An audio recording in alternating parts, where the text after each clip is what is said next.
OTB AM. With Gillette, proud supporters of Movember.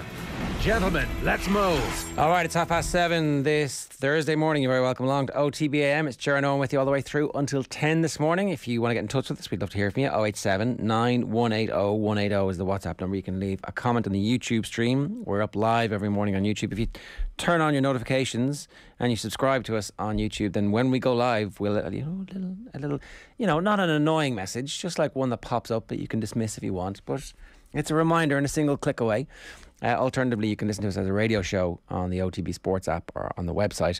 And again, sincere apologies to those of you who are listening on podcast on the iOS platform. We're having some issues on the iOS platform at the moment. One hint or tip is to set to download when you're on Wi-Fi, and that should work. It will take a little bit longer, but you should be able to listen uninterrupted to our podcasts if you download them on Apple. So hopefully that gets you through the day. And how are you this morning? Tell us. Yeah, you having a good time? Yeah? Breakfast good for you? Okay. Owen, how are you? Yeah, I'm good. Yeah. Good breakfast? You have breakfast after the show? Yeah, I've changed that up recently. I'm not sure if that's wise or not, actually, because I slurp coffee like a madman for the first couple of hours of the day, which I presume is getting the That's diet the image everybody wants in the morning, on slurping. Yeah. I think it's a pretty delightful image, to be honest. I'm sure that gets the I was going to say the juices flowing out. It gets the body going in the morning, but completely devoid of nutrition that maybe I should actually just be eating before the show. So I don't know. Sometimes I'm just too hungry and have the breakfast before, and it's like, no, not a good idea. Yeah. You just sit here bloated for the next 2 hours going, I should have waited. That is the problem. That is the problem. Whereas if you don't have food, the caffeine goes straight to your head, and you're wired for the first couple of hours of the day. Which is good. Yeah, that's like we are right now. It's the only option as I speak with my eyes bloodshot and my cranium about to explode with all the caffeine going around my empty stomach. You're a little bit croaky, and I see you were out again last night. Jesus Christ. The thing is, everything got cancelled earlier in the year. The thing is, I just have a social life. No, none of you, the rest of you do. It's like everything got cancelled early in the year, and everything's just been pushed into 1 week, hasn't it? Or a couple of weeks. And can you remember your name? I just about, as I say, the caffeine is hitting hard. And who were you at last night? Last night now was the Olympia, first time back in the Olympia since things reopened. It could probably be the last time as well.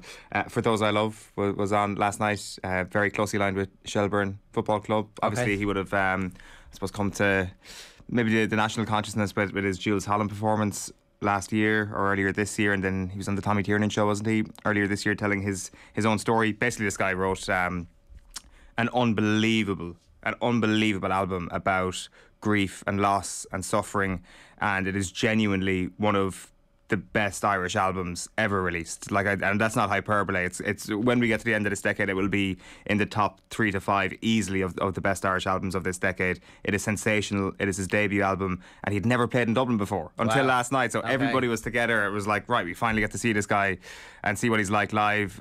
In the Olympia, you've got the balconies. His mother was in the balcony. A very personal element to her being there. She's spoken about quite a bit in all the songs.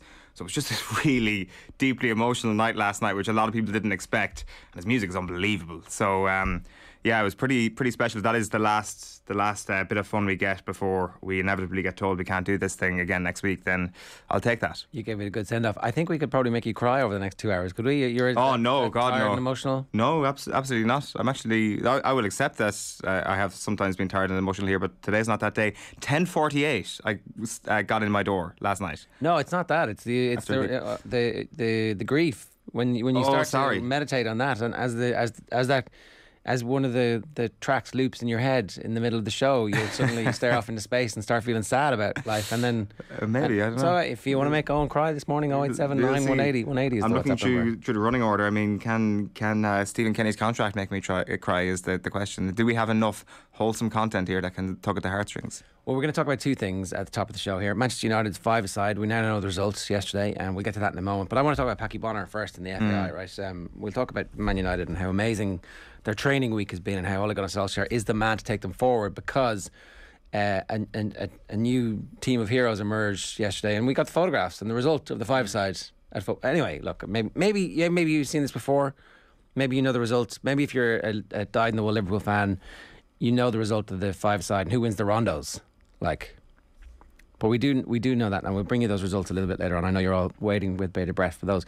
But safe pair of hands, Paddy Bonner, out before the media yesterday. So I don't know if people would have seen this, but Neil O'Riordan wrote a brilliant column earlier in the week about how sport is completely underfunded in this country, and he went back to figures that the FAI and UEFA had produced as a result of a survey that they'd done, and the value of sport is actually in the billions. The value of football is in the billions to the exchequer that they don't get any return on. So it's in mental health, it's in social, the glue that holds us all together. It's in education. It's in loads of other departments that you would kind of ascribe this value to football. And yesterday was the updated figures that they were pushing out there, and it's the beginning of football starting to assert itself as an important factor in our lives for all sorts of different reasons. And so that was what the announcement yesterday was supposed to be about, but it's completely overshadowed in the papers because safe pair of hands, Paddy Bonner was out talking about the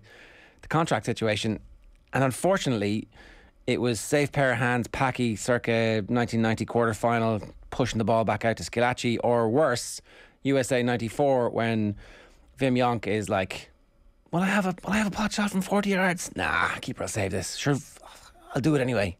Oh, it's in the back of the net. There was a bit of that.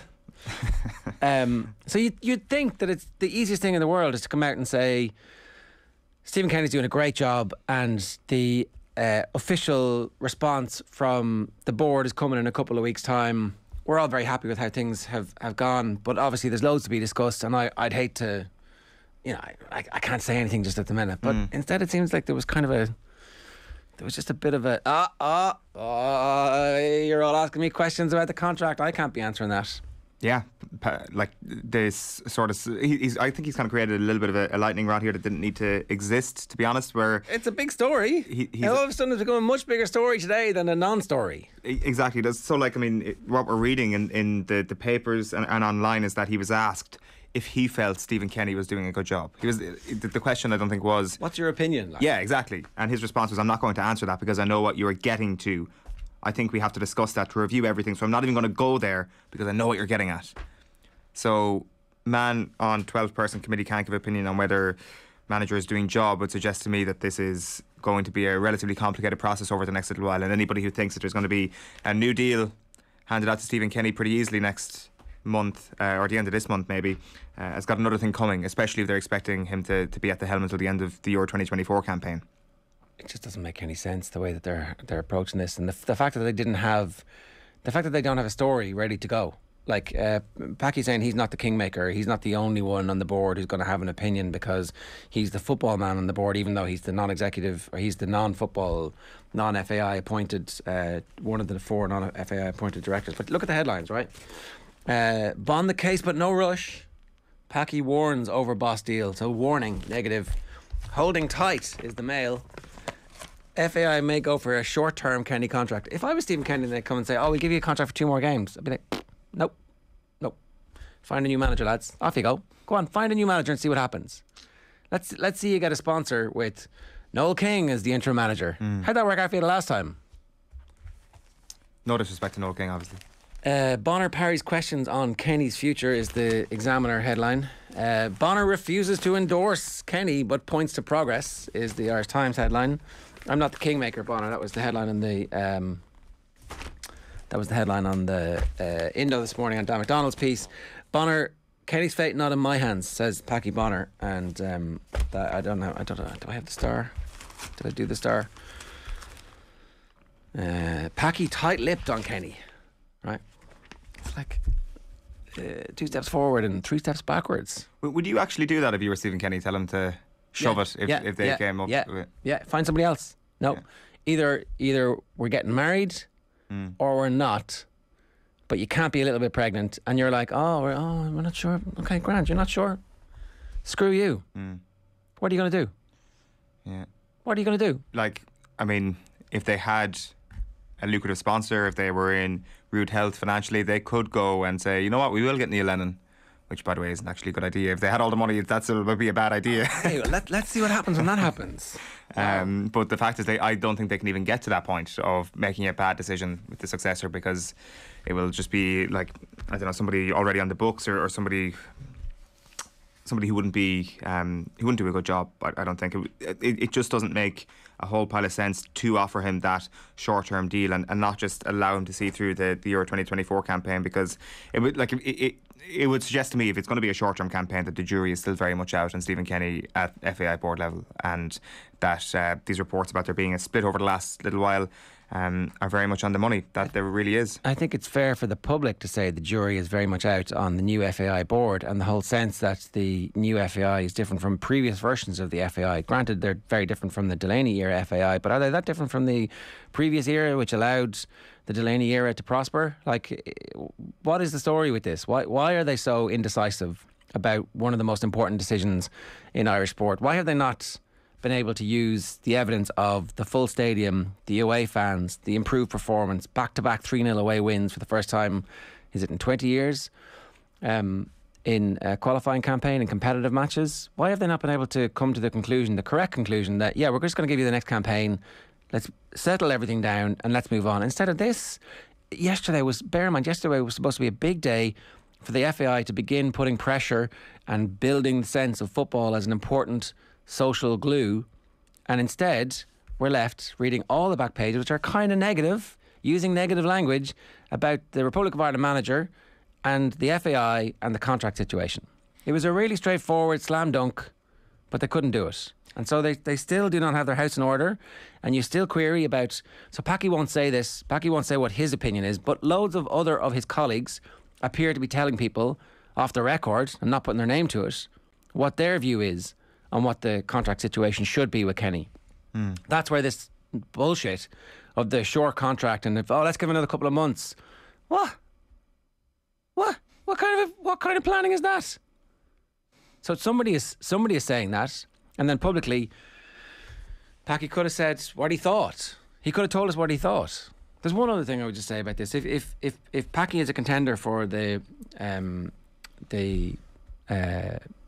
Rude Doctor job, then he should say that as well. Like, if he's not a contender, that's great. I think it would actually be better for Irish football if at this stage Packy was going to sit on the board and that would be his role in Irish football. But if he is going to be a contender for the Rude Doctor role, then he's actually a little bit compromised when it comes to all of this stuff. So, there would just be a little bit of a conflict of interest if he is going to go for that job. If he's not going to go for that job, then I think that's totally fine. But it would be good if I don't know if maybe he was asked that, maybe it'll come out in the next couple of days, maybe it wasn't important, I don't know, but it would be good to know that. And one last thing, just one more thing. He was asked about a report in, was it the Sunday Times, that he was a bit sceptical about Kenny, and he refused to. It was maybe it was a mistake, but it was a non-denial denial. It was like, I'm not getting into that, that's just speculation. Nobody spoke to me, and because nobody spoke to me, I'm not going to get into it. Which on one level is fair enough, but the way that comes across is, was it right? Just because they didn't speak to you, does that mean that they didn't hear it through a third party who was actually relaying what you had thought in a private conversation? Or do you not think that? Because I'm left unclear about that. So I don't know, you just feel like sometimes for trying to get out of their own way, they end up tripping up, and we're left with doubt. Yeah, and it's important you say they here, like, to come to Packy Bonner's defence slightly here. It does seem that maybe he might have been given instructions that this was the approach yesterday, that don't commit to Stephen Kenny, don't commit to anything about that story about you being sceptical. He's to an old man Kenny. too. He's a very experienced football administrator, and I think he's a brilliant appointment to the board in many respects. Like, he's a bridge to the past that we really need, and I just think that there's a few missteps there yesterday that have left things more muddy than they were beforehand. The point I'm trying to make, it just speaks of maybe a setup at the moment where what they want to say publicly is nothing, and it's like, let's just batten down the hatches for the time being. Push this back until after the board meeting. Yeah, that makes. You know the dates. You know what the questions. And you know are what you're going to be asked about. Like, it's a very obvious thing. You know that everyone's going to say, "What's the story with the contract? What's the story with the contract?" Until they do the contract, and as soon as they do the contract, the next questions are going to be, "What's the story with the sponsor?" Right? But like, who cares? Ultimately, that's going to be a not that big a deal. They'll get somebody, and there's loads of people interested, but who might be looking at this stuff, going, "Who's the manager going to be for the sponsor? Who's going to show up?" Like, especially in an era of such uncertainty. Like, can you say that? Like, I mean, you're definitely going to have a full stadium for the next international window. You just can't say that for sure right now. But the one thing you can do is give yourself certainty on the manager's role. That is something that is in the FAI's control. They can't control a pandemic. They can't control what people are going to do outside, but they can control who their manager is going to be. And for commercial reasons, you would have thought that would have been a good move to try and provide that certainty. Well, yeah, I do wonder if there's an element of... we'll talk about this a little bit later on. What's your view out there this morning? 0879 180 180. That's the number you can WhatsApp us on. You can just leave a comment on the YouTube stream and we'll get to those. It'd be just great if we could stop talking about this. I would like to stop talking about this. I'd like more to be talking about the future of the Irish players and focusing on where they're going to end up, if they're going to end up, why they're not getting the first team in the various teams they're on, from that perspective. And then we've loads of Premier League stuff to talk about, including Manchester United's unbelievable five-a-side performance yesterday, which we'll come back to a little bit later on in the show. I know you're sitting with bated breath going, who won the five-a-side? We did bury the lead, didn't we? Which bit? Manchester United. Oh yeah, but look, I mean, keep them keen. It's it's one of those 47 pictures on the internet that you have to click through to get the one that actually was the first one. Right. Why is that red cup under the toilet? Turns out if you Google that, Snopes.com have already... Snopes? How do you say it? I actually don't know. I've never clicked through one of those ads ever. You're joking me. Never. Oh, why? What willpower? I know, but I mean... No, I just am totally addicted to it. Why is that red cup under the toilet seat? Turns out it's bullshit. They don't even tell you. Because luckily somebody actually did it. It's somebody's job to go through to the end of them and go, no, that's not a real thing. You shouldn't put a red cup under your toilet seat. 7:47 this morning. The coffee's hitting wild. Here's what's coming up. Did we do the coming up? We didn't. No. The beef is real is coming your way right now. Fiona Hayes is going to talk to us about a very interesting weekend for Irish rugby last week and a very interesting week coming this week. The Ireland captain has stepped away. Sports pages at 8:25. Sports News, John Duggan is going to give us his thoughts on the FAI at 8:40. Ty Bracey is going to join us for the first time talking about Aston Villa to see how Stevie G gets on. See how now we're allowed to cover Aston Villa. All of a sudden Stevie G is there. I've been trying to do this for years, by the way. But anyway, Phil Egan at 9:10 and Joan Chelimo is going to talk to us at 9:30. That's a piece that the lads did last night. We're going to hear from her rather at 9:30 this morning. OTB AM is live with Gillette, proud sponsors of Movember. Gentlemen, let's mow. It's time for The Beef is Real.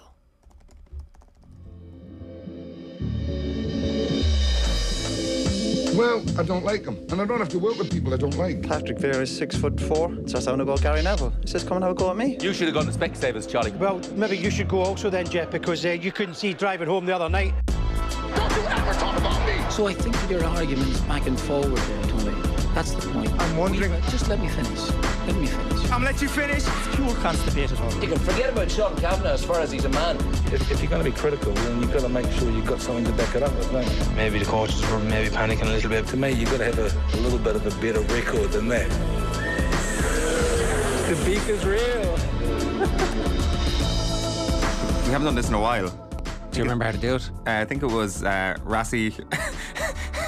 It was Rassie versus the World was the last time we did this, but it's obviously been quite a polite sports world we've been existing in over the last little while. Or we've just been unbelievably lazy, who knows? I think it's probably the latter of that, but this is something that we could have done at any point over the last few weeks. There is a new beef in town that is simmering to the boil. Scottie Pippen, who is a man on a revenge mission right now, I think it's fair to say. He is, after releasing an answer piece, that's what I want to call it. Like, I mean, I'm sure you're familiar with some of the great answer pieces in history. Like, I mean, give me some examples. I mean, they say that Katy Perry's California Girls is an answer piece to Alicia Keys' New York State of Mind. There was that Eamon and Frankie song like way back in the noughties when it was like apparently a breakup thing where Eamon writes a song saying F it, and apparently it was about her, and then she releases a song saying F you or B, F you right back, and there was just this public spat with two pieces of art. This is what we have right now. Britney and Justin Timberlake might have done something similar. Did they? Well, Justin Timberlake certainly threw Britney under the bus. Via song? Yeah. Via art? I think via an album. Via an album, right, okay. Like one of his early, when he was like breaking out. He certainly did some bad stuff to Britney that he shouldn't have done. Okay. But anyway, go on. Sorry. Well, yeah, your Justin Timberlake and Britney Spears 2021 version is Scottie Pippen and Michael Jordan, because what was the biggest thing that was happening at the start of the pandemic other than Tiger King? It was, of course, The Last Dance. And also around the start of the pandemic, Scottie Pippen gets an idea to write a book. So I think we can pretty much connect the dots there that his new book, his memoir, is an answer piece to The Last Dance. So let's just start by giving a few broad strokes from this book, which is released, I think, in the last couple of weeks. If you've not been following the story, this will just give you a bit of a temperature of what he's saying. So he says, I may go as far to say Mike ruined basketball. In the 80s on the playgrounds, you'd have everyone moving the ball around, passing to help the team. That stopped in the 90s. Kids wanted to be like Mike. Well, Mike didn't want to pass, didn't want to rebound or defend the best player. He wanted everything done for him. He also said, we didn't win 6 championships because he got on guys. We won in spite of his getting on guys. We won because we played team basketball. That's what was special about playing for the Bulls. The camaraderie we established with one another. Not that we felt blessed to be on the same team with the immortal Michael Jordan. Then he says, I was a much better teammate than Michael ever was. Ask anyone who ever played with the two of us. I was always there with a pat on the back or an encouraging word, especially after he put someone down for one reason or another. I helped the others to believe in and stop doubting ourselves. So, why is he so angry? Well, we've got to go back to The Last Dance to remind ourselves of some of the things that might have pissed Scottie Pippen off. The big one was to do with Pippen's surgery that he needed on an injury he picked up at the end of the 1997 season. Much to the annoyance of Michael Jordan, he didn't decide to get surgery until the start of the following season. So let's remind ourselves very quickly of Pippen's rationale in the documentary for waiting until the off-season was over before getting the procedure. I'm not going to my summer up. I mean, as good a reason as any. He wanted his time off. He wanted to enjoy his time off. To be fair to Scottie Pippen, he was tied for 122nd in terms of the best paid NBA players at the time. This is the late 90s, so he got screwed over with a terrible contract, a long-term contract, and you know what? He wanted to enjoy his time off. He should have been in the top 5 players in the league easily. Very quickly, one of the best things American sport does is that they publish everybody's salary. It's all public. You get to know exactly how much the person beside you is making in the changing room, and you get to compare and contrast your stats with their money on a public basis week after week after week after week. It's why it's such a difficult nest of vipers on all the teams until everybody gets paid, and then when everybody gets paid, the success disappears. It's like it's a very curious balancing act, and that makes the sport so interesting. Yeah, and I think a lot of people have said that Pippen should have got paid a lot more that summer. They obviously tried to barter him as well a little bit, tried to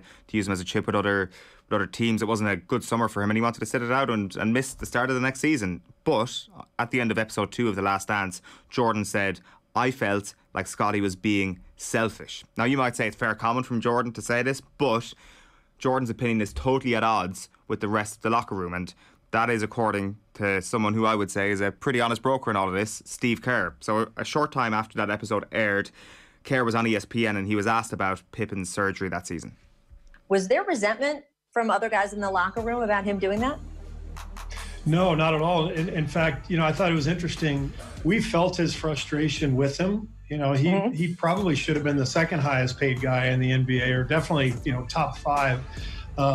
So we all felt for him. Nobody resented him for having that surgery later. We all just understood, all right, let's give him his space, and he's going to be there for the second stretch of the season for us. So not everybody on that Bulls team thought that this was selfish, and we should reiterate that this is petty, this is being very particular here, but I suspect that Pippen took that selfish comment in particular to heart, and Jordan probably knew that Pippen would take it to heart when he said it. So it's interesting then when we listen to Pippen's language here when he was speaking on the Dan Patrick show a few months ago talking about Jordan.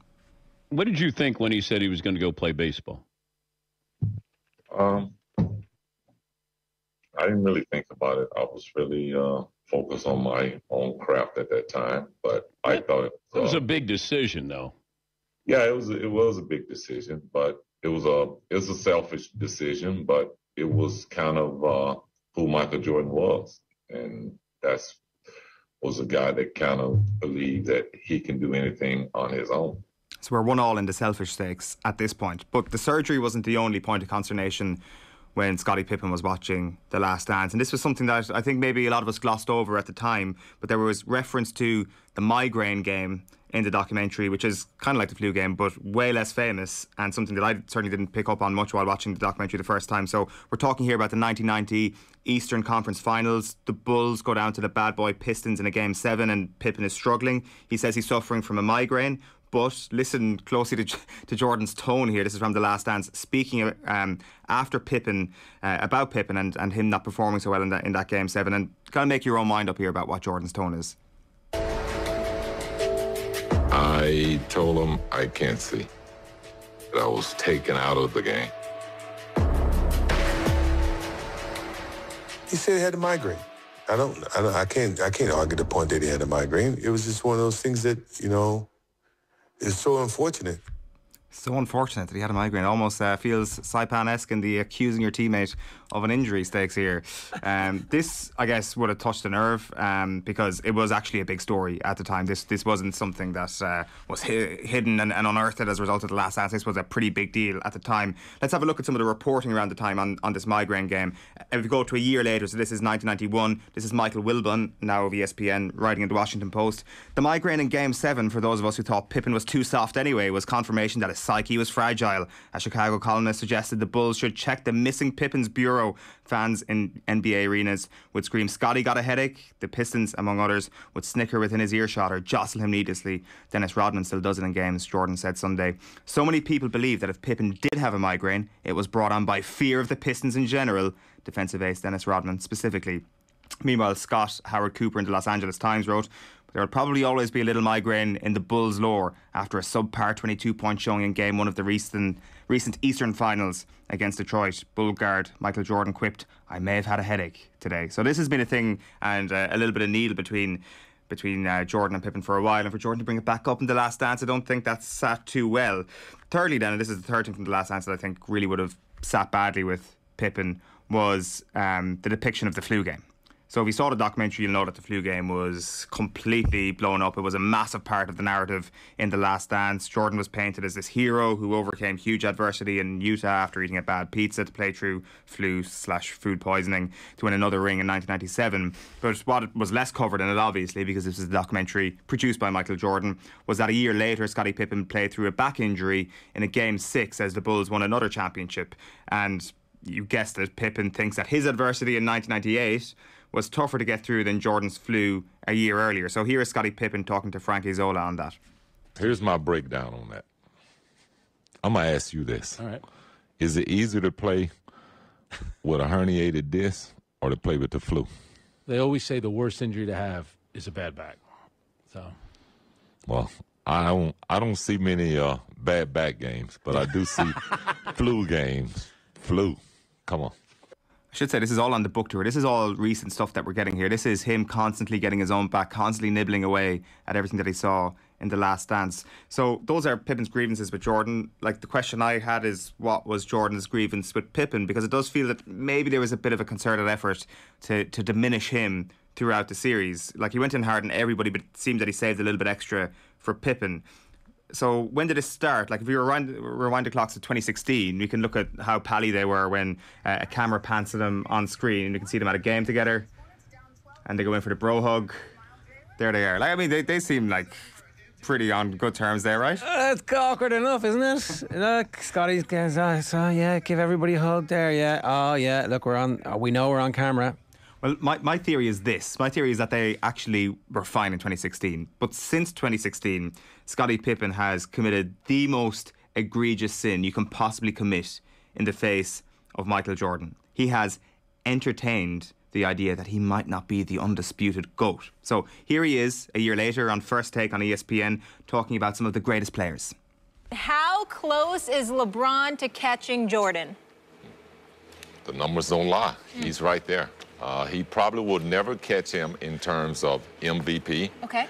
But in terms of statistics, LeBron is right there. And when you look across the board, not just scoring, check his assists, check his rebounds, he's probably ahead of Jordan. Oh, my God!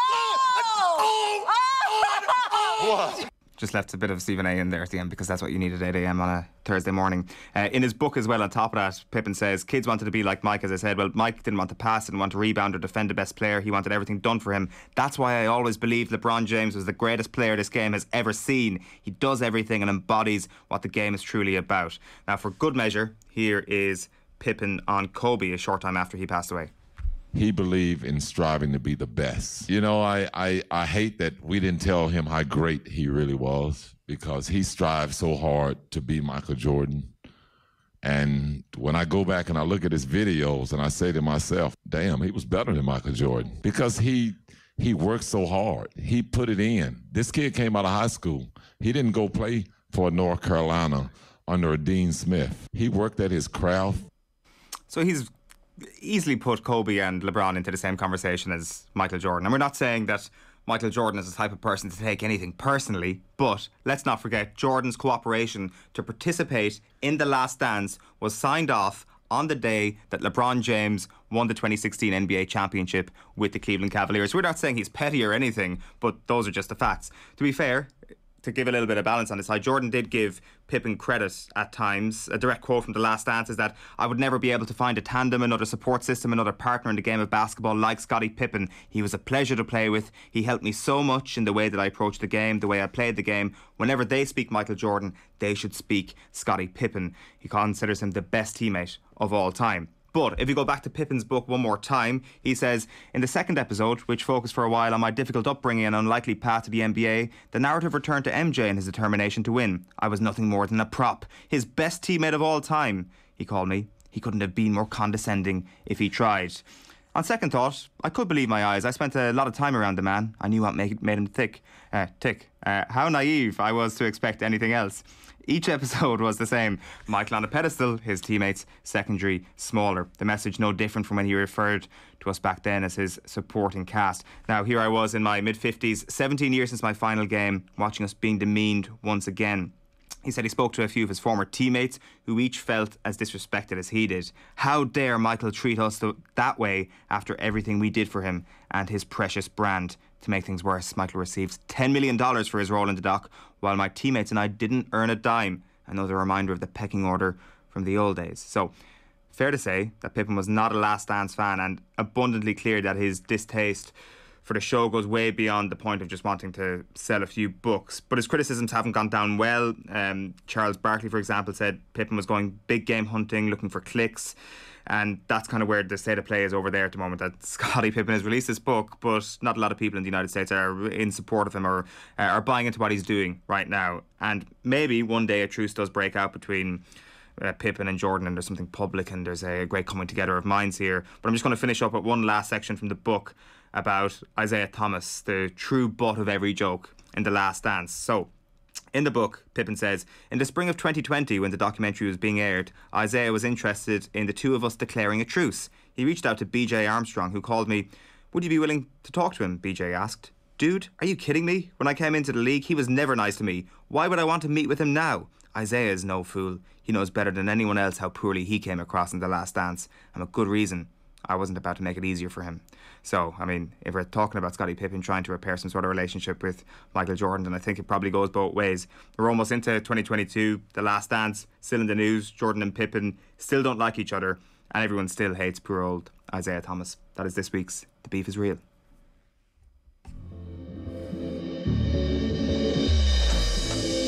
Well, I don't like him. And I don't have to work with people I don't like. Patrick Vieira is 6'4", starts having a go at Gary Neville. He says, come and have a go at me. You should have gone to Specsavers, Charlie. Well, maybe you should go also then, Jeff, because you couldn't see driving home the other night. Don't you ever talk about me! So I think your arguments back and forward there, Tony. That's the point. I'm wondering... Just let me finish. Let me finish. I'm gonna let you finish. It's pure constipated. You can forget about Sean Kavanagh as far as he's a man. If you're going to be critical, then you've got to make sure you've got something to back it up with, don't you? Maybe the coaches were maybe panicking a little bit. To me, you've got to have a little bit of a better record than that. The beef is real. Yeah. Just to let you know, Rory McIlroy is 3 under through 3, and you know, if you were to extrapolate that across to the rest of the tournament, he's going to finish 72 under par for the week. That's not bad going. We wish you the very best, Mr. McIlroy, in your bid to finish 72 under. 4 minutes past 8 here this morning on OTB AM. I'm going to do a lot of these comments that are coming in on YouTube. We've been on since 7:30 this morning, and we are every morning. Mark Hogan starts the show with a "Hon Offley." Come on, Mark. I like the commitment to your brand. I there. agree. Rommel says, "Let's ignore all sports and continue basking on our glorious victory over New Zealand."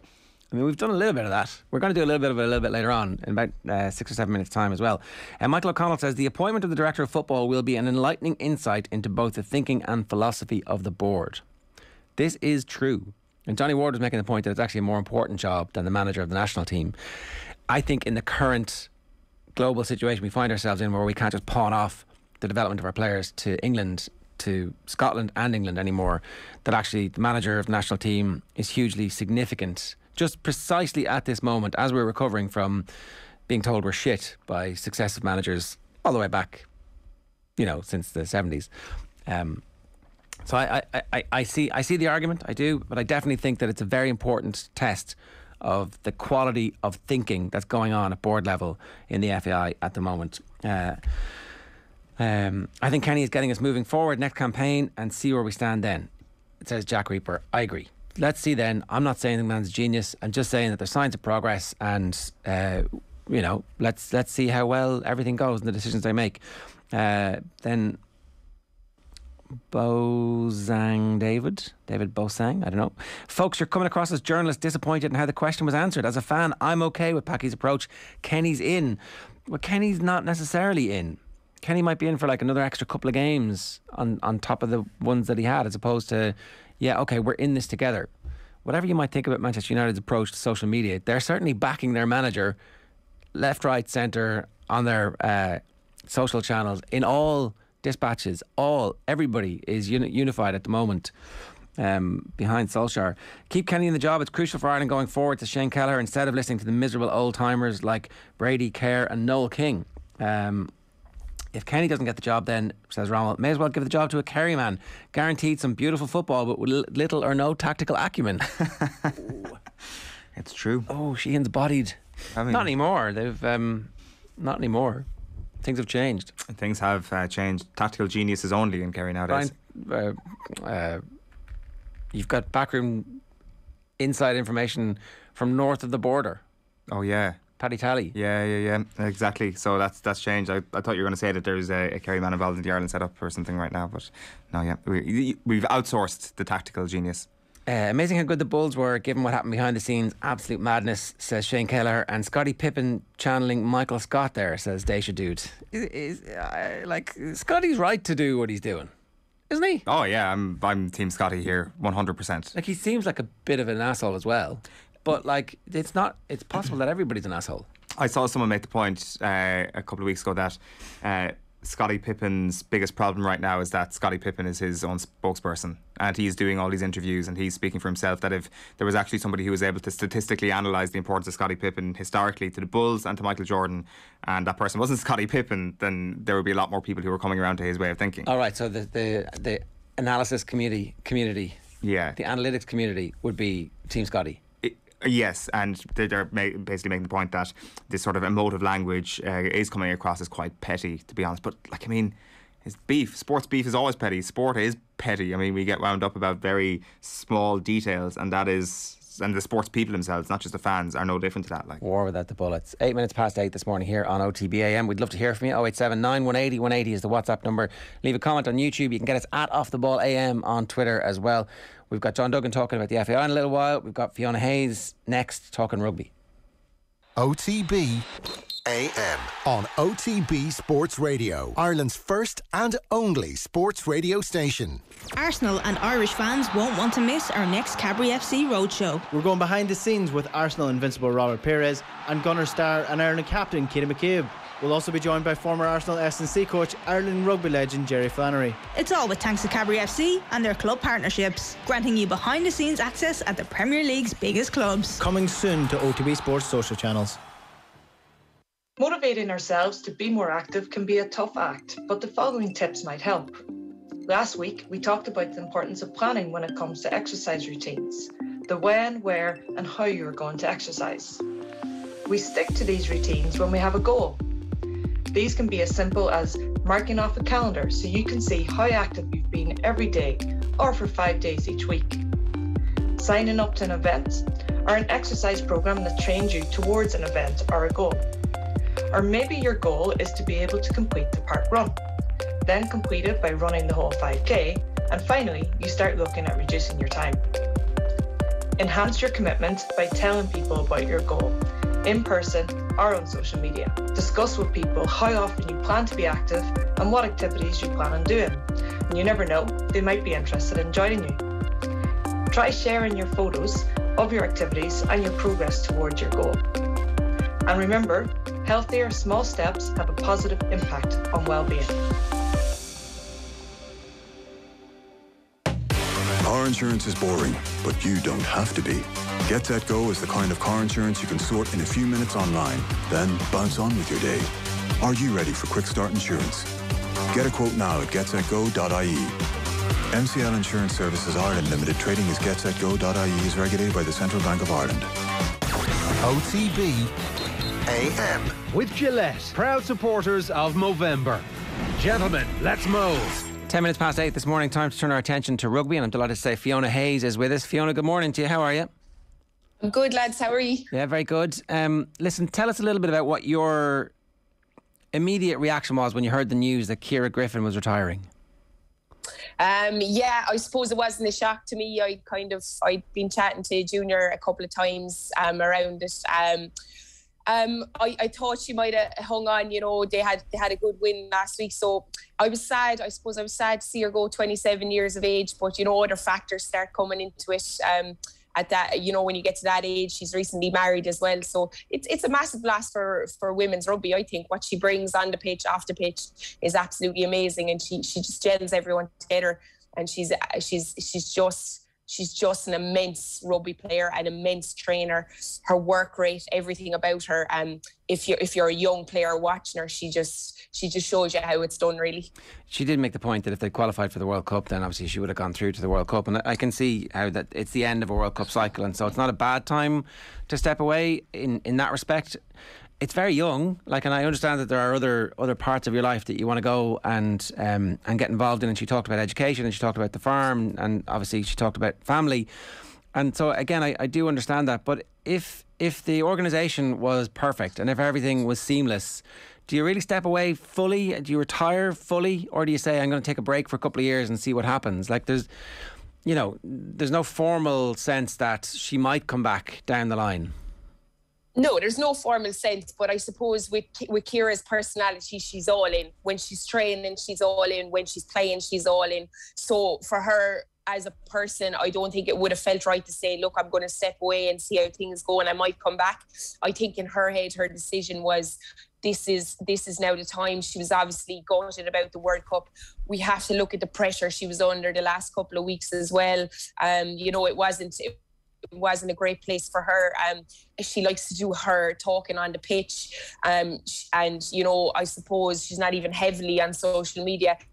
So when all these things I think come into factor as well, to her as a captain, and you have to start dealing with all this kind of stuff. I mean, there would have been a lot of reasons behind her decision, but I think that kind of makes it a little bit, I wouldn't say easier, but it adds to why she should go and concentrate on that other things. And like Ciara's, she's a scream, she's some woman for the farming, so she loves it, and I'd say she misses it, even when she's up in camp and in the gym and those early mornings, I'd say she's dreaming about milking the cows, The atmosphere around the team is obviously not great at the moment, and to be the figurehead and the leader of certainly one aspect of it must have been tricky for her. So how much of that do you think fed into it?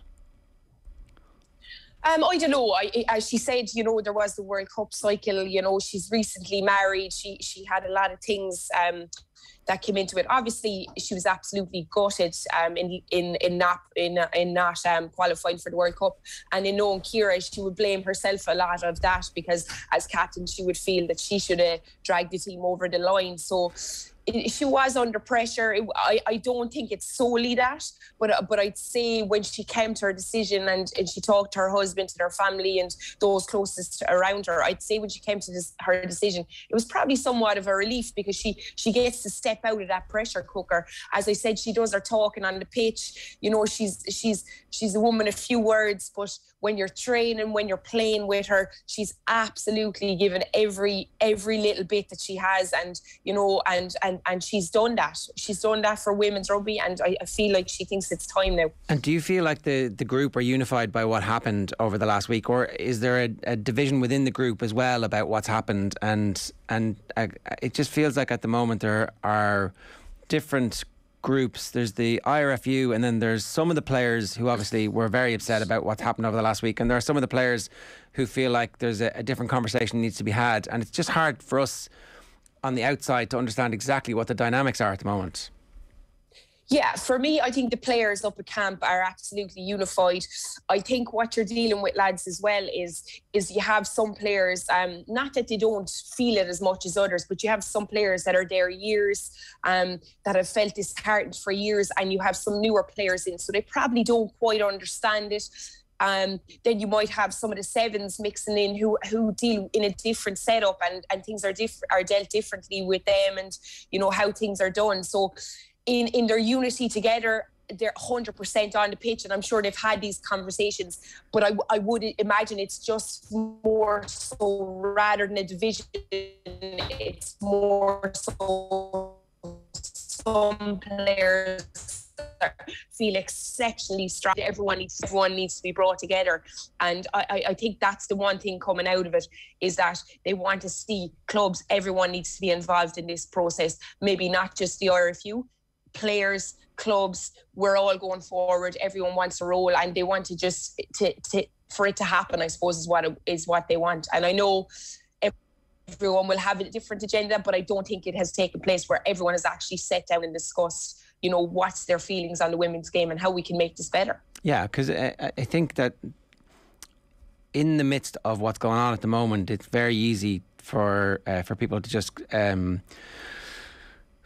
I ascribe certain motivations to people for whatever is coming out. But actually, if you look at this long term and you look at where the rugby team were a decade ago versus their competitors and where they are now versus their competitors, it's clear to say that the women's team and the women's 15s team in particular is nowhere near as good and nowhere near as successful as they were. And that is a collective responsibility, but mostly it's the responsibility of the organisation who puts the team out, and they're the ones who are supposed to field it. And I think that's why there was such a strong reaction to Anthony Eddy's comments, was like, you've been in charge of this. When you took over, the team were competing for Grand Slams, World Cup semi-finalists, and now they haven't qualified.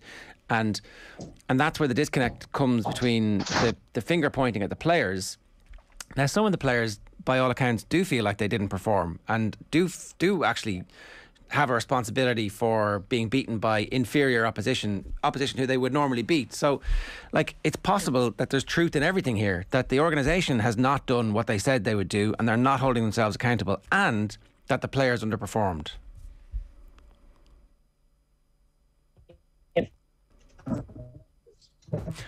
Oh, there you go. We've just momentarily frozen with Fiona. Yeah, we'll get that back. 17 minutes past 8 this morning. We'd love your views on this. One of the burning issues in Irish sport at the moment, slightly overshadowed somewhat by the result at the weekend. I'd say no one was happier than Anthony Eddy when Joey Carberry was making it a 9-point win. Yeah, it's a very good point, actually, that the Irish rugby conversation very quickly, in the space of about 24 hours, had changed. Because Friday, even before the All Blacks game, there was only one story in town, and it wasn't the All Blacks. Yeah, sorry Fiona, we just lost you there when I was making the point that there's different pockets of responsibility here, and we kind of need to make sure that we talk about everything while at the same time not losing sight on where we are versus where we were. Yeah, that's exactly it. That's why I think everyone needs to sit at the table. You know, I mean, you know, we saw the RFU come out and they were 100% right. Players felt like that they had done everything that they could possibly do in that time, but the players have other reasons behind that. They want to discuss it. There's other issues there as well, which stem back from years ago. I mean, Fiona Coughlin talked about she penciled these issues down in 2011, and she wrote a letter, and you know, she feels like the same issues are still there, and I think that's why everyone needs to be brought to the table, because there's little bits coming in from everywhere, whereas no one's actually had a discussion together about this. And it's not a blaming game, it's how do we fix this. Yeah, okay, let's talk about Rassie Erasmus, because obviously that was the other big news in the last 24 hours. We're given to understand that he will appeal his 2-month ban from all rugby and his 12-month ban from match day activities. I know people are immediately like, oh, that's a big hefty ban he's been given, and it's right. It would have been much better if they'd done that the week of the game when he actually did this and put the pressure on the referee in the next game, because it feels a little bit like it's after the event now. 2 months of all rugby. Well, it's not the busiest time of the year for an international rugby director. Like, he's not going to miss that many important matches. And then, okay, fair enough, the year match day activity, that is a proper serious thing. But what's your take on this? Yeah, I think, I 100% agree. It should have been done at the time. I mean, we'd all nearly forgotten about it at this stage. I had to actually go back over the video and have a look at what he actually said. But I do think with the way the game is going with referees and TMO and stuff like that they needed to do something. They needed to say, every week we're listening to coaches now question decisions. It's human error. It's always been human error. I know TMO, I'm sick of listening to coaches after matches questioning decisions after games. Yeah, it's a big error, but we have to deal with this. And I think they've actually put the foot down and said, look, there is big punishment here. You can't speak to people like that. Our officials are doing their best, and they've set a big marker here, I think. Yeah, well, fingers crossed that's the end of the pre-match pressure on the referees. But for whatever reason, I don't think think some coaches are always going to try and get away with it. I tell you what, we might just get you back on the phone there to try and improve the quality of the line. It is 21 minutes past 8. You're watching or listening to OTB AM this morning. We're live with Gillette, proud sponsors of Movember. Gentlemen, let's mow. What was your take on Rassie Erasmus? It'll be interesting to see what sort of conclusion this reaches in terms of his own legacy. I mean, I don't know. It is kind of there is going to be no significant result of him missing 2 months, obviously. But it is interesting that the book has been handed to him a little bit here, and there's obviously the testimony from Nick Berry in all of this, which wasn't that kind of. I definitely would have looked at this in kind of a very light-hearted manner, and it's like, this, we can all be tongue-in-cheek about this whole Rassie thing, and then you read the Nick Berry personal statement and it's like, Jesus, that is a big old personal toll on him, and his own professionalism really felt it was under question, and even this sort of sense of the threats from Erasmus to release things where it offer a meeting, and then the meeting doesn't happen, and then he does go and is good to his threat and actually releases his video detailing some of the grievances he had with the refereeing. It all kind of paints a picture where you do feel that this was over the line from Rassie, to say it at the very least. Yeah. I mean, if it doesn't get made public, it's totally fine. But the fact that it gets made public, that's ridiculous. Like that's the egregious sin here. And we've got Fiona Hayes back. Fiona, let's talk about events on the field. We await with bated breath to see exactly what the makeup of the matchday 23 is going to be for the game against Argentina this weekend. And we're very interested because there's an opportunity to really see some new blood, but there's also an opportunity for us to go out and put a third successive performance together. So it's a balancing act from the Irish coaching ticket. What would you do if you were in that selectors room? Are you more inclined to make sure that we catapult ourselves forward and guarantee the win as much as you can with your best team, or do you desperately want to see the new blood and see how they get on in the big game? I think it's time to get some of the new blood in there and see how they go. I mean, we've seen the two big performances. I think that the young guys coming in, or the new guys coming in, will definitely be under pressure to have a big performance. I mean, they're probably training well up at camp, but he's stuck with kind of rigidly the last couple of teams, and we've seen such amazing performances. We've finally seen our attacking game in play, and I wouldn't mind seeing some of these new guys getting a chance to show that as well. Obviously, it wouldn't be wholesale changes. I think I'd be leaving thereabouts the front row, maybe change second row, maybe a couple of back rows. But I'm definitely excited seeing a different back line, giving it a lash, I think. The quality of the performance against New Zealand was so high that no matter what happens this weekend, it feels like there's going to be something of a letdown and a bit of a dose of reality if we don't blow Argentina away. And we're not going to blow Argentina away because they're actually a really good team and they've done really well over the last number of years, and they always cause us trouble, particularly around the World Cups. So what's your expectation of what will actually happen and transpire in the game? What would you be happy with? me personally, I'd be happy with seeing us stick to that attacking system where we have multiple playmakers available.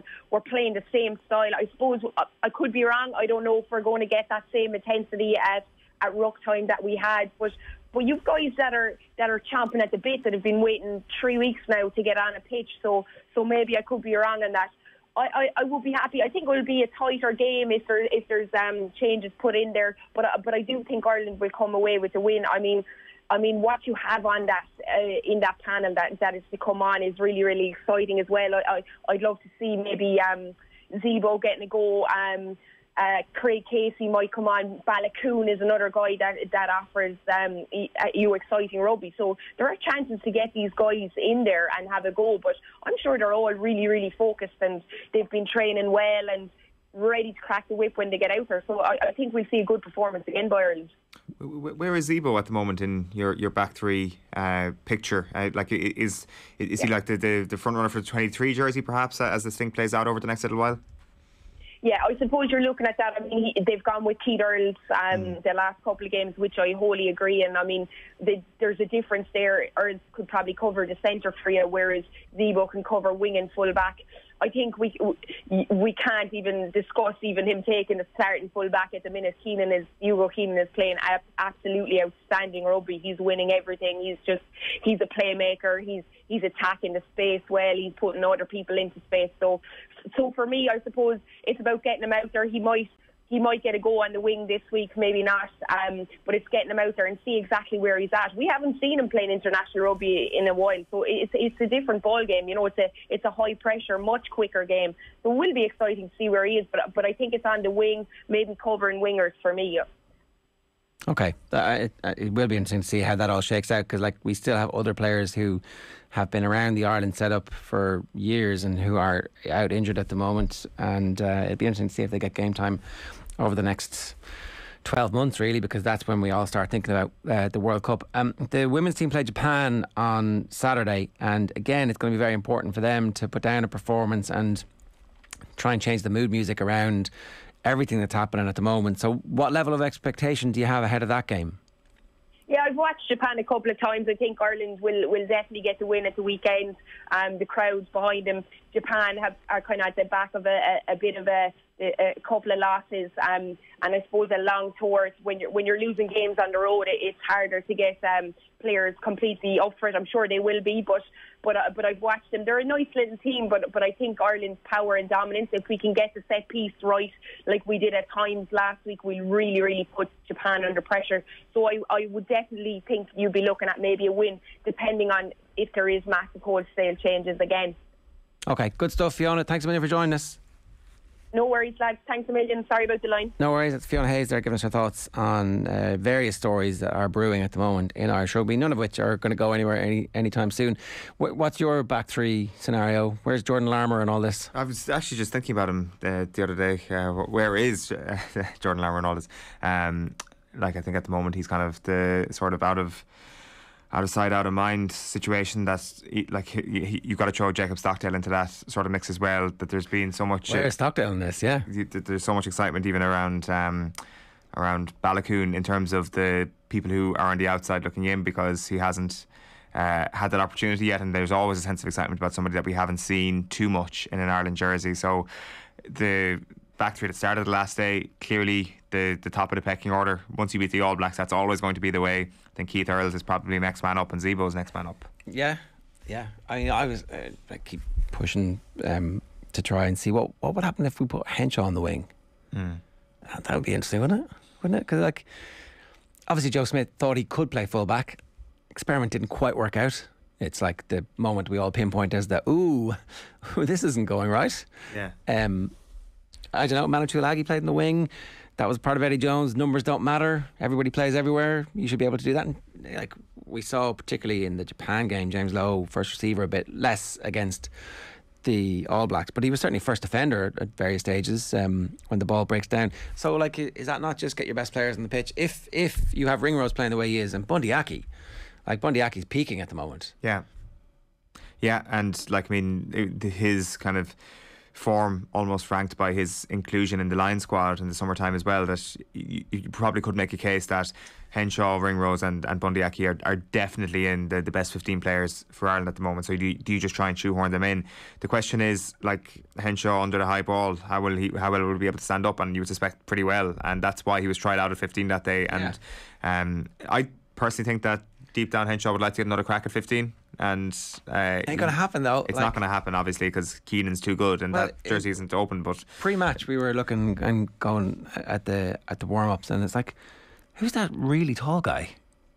Is that Hugo Keenan looks much bigger in person than he does on TV for whatever reason. I was like, wow, that guy's much bigger, because on TV he's standing beside the second rows at various stages, and the second rows you forget are all these absolute hulks of men. But he's a much bigger, stronger, more physical unit than I had thought. I thought when he came into the team he was quite slight, but he's not. Right. He plays big. I think that probably goes for every rugby player. They're always the perspective doesn't do any back favour when they're standing beside a pack, to be honest. But that's interesting. I not that you said, like, I haven't maybe seen Keenan once or twice in the flesh, but I hadn't really picked up on that. Well, like he made the point that he's never played before full.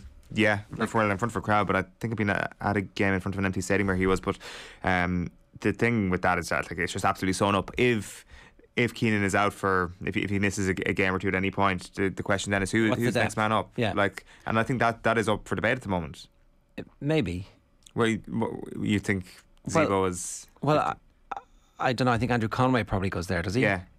Yeah, like, I think Conway's an option, and I think Zebo's an option. Has Conway played himself into the team now with these two games? Like, the best ability is availability in various stages where he wasn't available, or like his form is certainly peaking at the moment as well. Yeah, well, Conway, I think, has been really excellent ever since 2018. Ever since Ireland were last good, Conway's been one of Ireland's best players throughout what would we call the last couple of years, the end of the Schmidt era and the start of the Farrell as head coach era. I think he had been the dark age. Yeah, the dark age. He'd been consistently one of the best players, and obviously there was a couple of games that he'd missed, but he comes back and he puts himself right into that picture, and he's definitely a contender for that 15. But I think he's on the wing right now, and were the 15 jersey to come up, I think it'll be very interesting to see who they go for. Like, this is a huge weekend for Zebo, assuming he gets. He's got to get in, yeah, because he would definitely be in that conversation as well. And as we discussed with Fiona there, that the 23 jersey has never been straightforward at Ireland. There's never been a clear pecking order in the back three and the backup. Right, it's 8:32 this morning. Let's run you through the sports pages and see what's going on in the world of sport. We can start with OTBSports.com. WTA concerned over safety of Peng Shuai after forged email. Boxing civil war continues as IABA expels 3 provincial bodies. There is beating New Zealand doesn't mean anything for Ireland moving forward, says Ron McGarrett. I'll play the clip in just a moment, and loads more as well. Check out OTBSports.com. Get your hands on the OTB Sports app. Back page of the Herald. Kenny's fate not in my hands, says Bonner, who could have caught the ball and kicked it out, but decided not to. Ryan wants big finish against Argentina. That is James Ryan, Ireland captain James Ryan, as he's going to be this weekend. Packy tight-lipped on Kenny. Happy Hending, major boost for Klopp ahead of Gunners' showdown. Jurgen Klopp's injury worries have eased 2 days before the Premier League clash with Arsenal. That's a big game. Arsenal playing well. I'm not the kingmaker. Bonner, former Celtic keeper, is encouraged by Ireland progress, but insists Kenny's future is FAI board call. Of course, he's on the board. Bonner refuses to endorse Kenny, but points to progress as the headline over Gavin Comiskey's piece. And a year before Qatar, ranking the top 10 contenders for the title. Good idea to power rank. That's a good idea. Who do you think they have number 1 for France. the World Cup? No, not France. No. Who did it? Like, it's not Spain by any chance, is it? Spain are 5th. France are 2nd. France are 2nd. Number 1. It's not England, is it? England are 4th. You can just name countries randomly now on. Germany 3rd on. 3rd. Brazil, Argentina.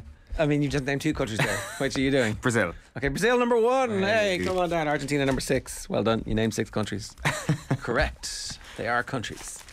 What about Uruguay hammered by Bolivia in La Paz? It was on Premier Sports the other night, so I ended up watching like 3 or 4 minutes of it. They look like there might be like in a lot of trouble. We need to find a Canadian football correspondent who may or may not be a former Irish professional, because that is, if we're looking outside of South America and Europe, there may or may not be a little bit of a hipster team in Canada coming through. He is very excited about it. Yeah. His timing has been absolutely impeccable. He has arrived just as football has exploded. If anything, he had done his scouting beforehand and knew that Alphonso Davies was coming and all these players to shoot him into the next World Cup. And of course, it's going to be back-to-back World Cups for them for sure, because they're hosting the next one. Yeah, it's like it's a good time to be Kev. Back in the swing, Carberry admits it has taken time to shake off rust. So Joey Carberry is the front cover of the Examiner. How much is that Poggy in the window? It's Paul Pogba, and his agent thinks he's a dream maker. This quote is brilliant. December is the month of dreams, and I can't stop dreams. But it is better not to speak about Paul, says Mina Raiola. If some former Man United players don't speak about me and Paul, they won't work anymore. He's obviously learned from the curious syntax of Jose Mourinho. I was just about to say that does sound very Jose. It's brilliant, isn't it? I think I realise that everybody thinks the agents have been, a blight on football, but Mina Raiola is a brilliant character to have in our lives. Yeah, absolutely fantastic. We should do a tribute to Mina Raiola. What a great guy he is. It is too early to speak about Paul Pogba's contract. Let's see what happens. I can't stop anyone from dreaming, he said, speaking about Paul Pogba's contract. Pogba's undergoing warm weather training in Dubai. Warm weather training. He doesn't, but, pineapple juice or whatever it is. I would like some warm weather training. I've got a bit of a sore back, It's the NFT capital of the world, Dubai, obviously. Paul Pogba is slaying dragons on crypto or whatever, or dragonslayer.com or Dragon Master, whatever it is that Paul is. Let's get to the big story of the day. There's loads of other stuff there. The English Cricket Board are in crisis, and the contracts, and Razzie's rant and the ban and stuff. And but the big story of the day, of course, broke yesterday afternoon when pictures emerged of a stunning achievement.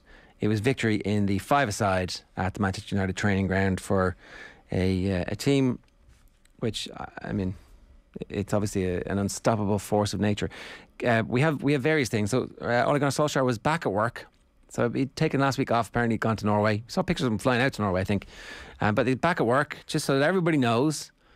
Ollie's at the wheel. Training's gone great. I would assume everybody's back from international duty at this point, but they're not. Certainly, it's not full teams.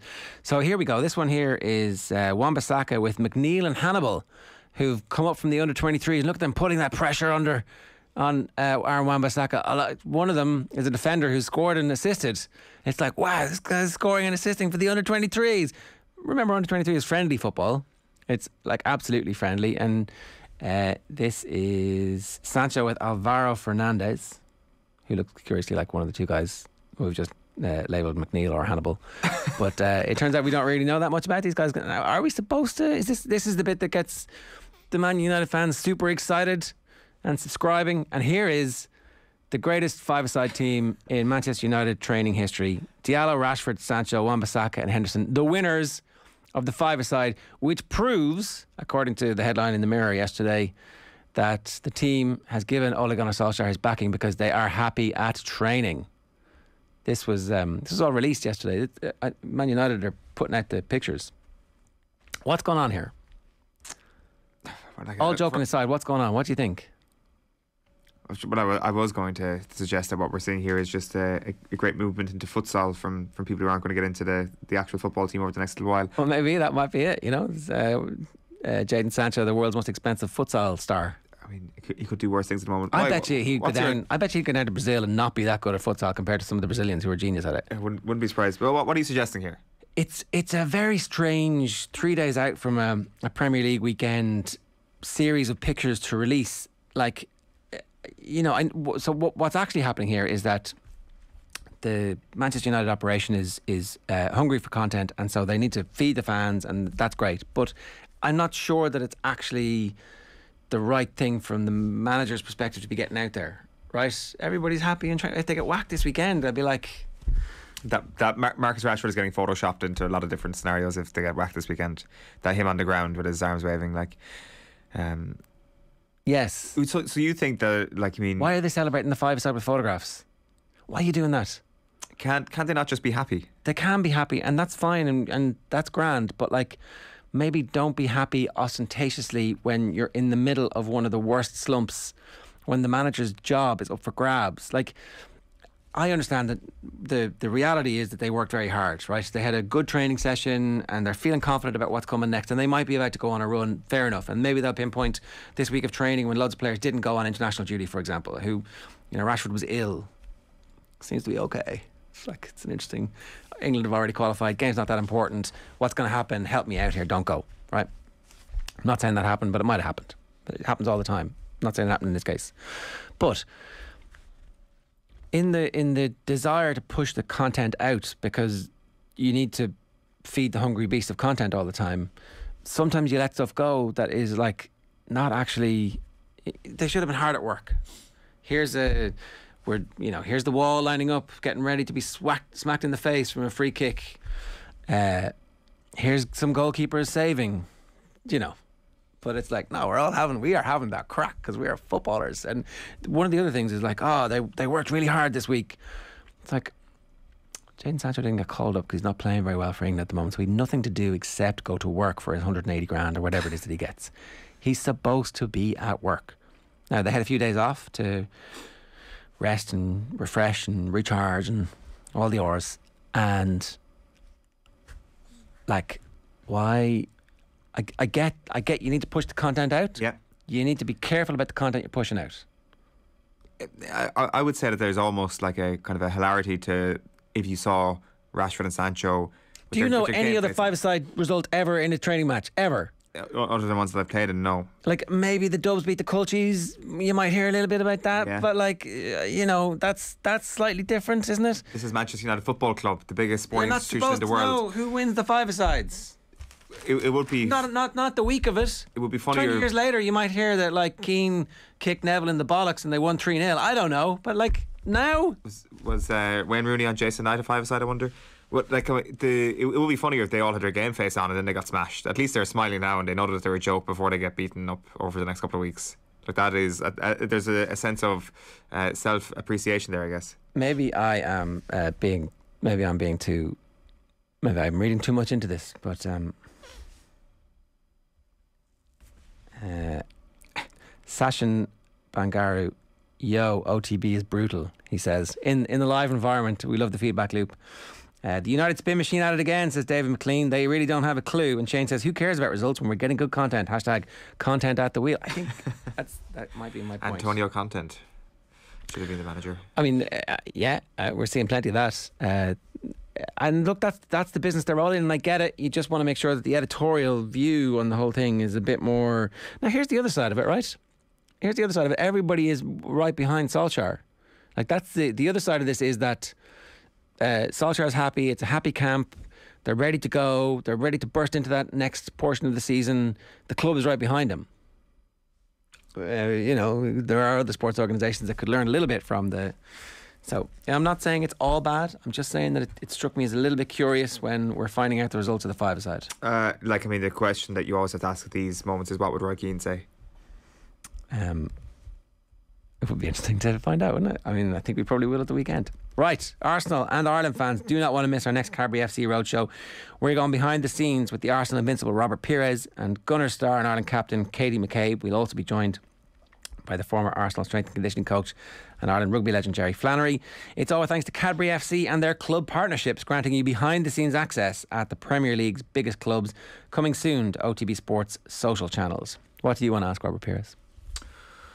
Oh, that is an outstanding question. Like, I think that there's a Kenny Cunningham type deep dive on Thierry Henry and getting the opposite perspective of it, instead of being blown away by being an opponent, actually getting to get out of his way as he infiltrates your wing, because that was a genius of Pires. I want to ask him about the penalty against Villa. Obviously, I think that's. I saw it shared on social media today that Henry and Niall Quinn tried recreating it. I'm not sure, was that old Soccer AM or is it new? But they tried recreating the penalty, and it again had the same outcome where it didn't end up well.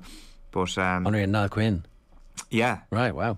So I'm not sure is that new or not. But yeah, anything, I think Thierry Henry is going to come up a bit in that conversation, isn't he? All right. Andy Dunn and Ronan O'Gara joined Joe last night for Wednesday Night Rugby. You can listen back to it on the OTB Rugby podcast. If you're on iOS, just hit the download and give it a couple of minutes and it will work eventually for you. Apologies about that. In the meantime, as I said yesterday, our most pointy-headed of pointy-headed people are working on it.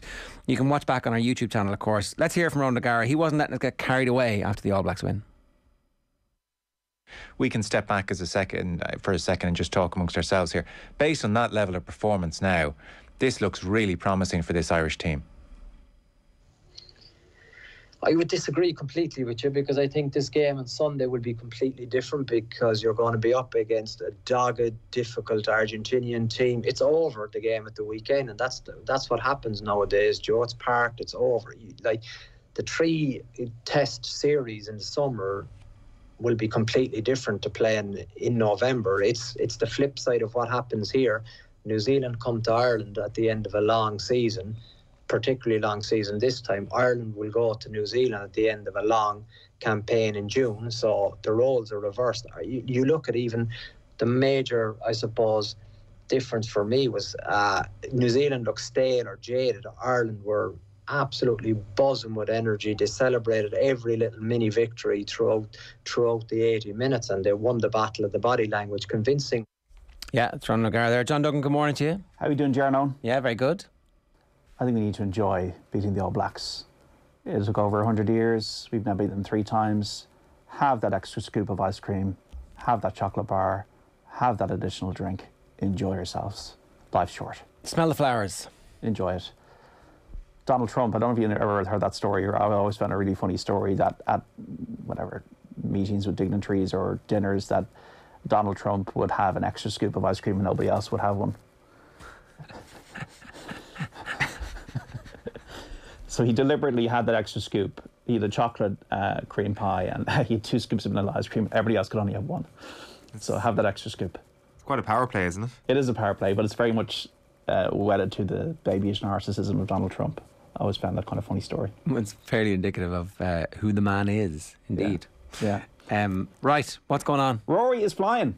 He is now 4 under par through 6 holes at the DP World Tour Championship. I said he's going to finish 72 under if he kept it up. So we're at about like 40 under now at that rate. Yeah, he is brilliant with his irons. He got an eagle on the 2nd and he just flushed one there into the 5th to about 3 or 4 feet and made the putt.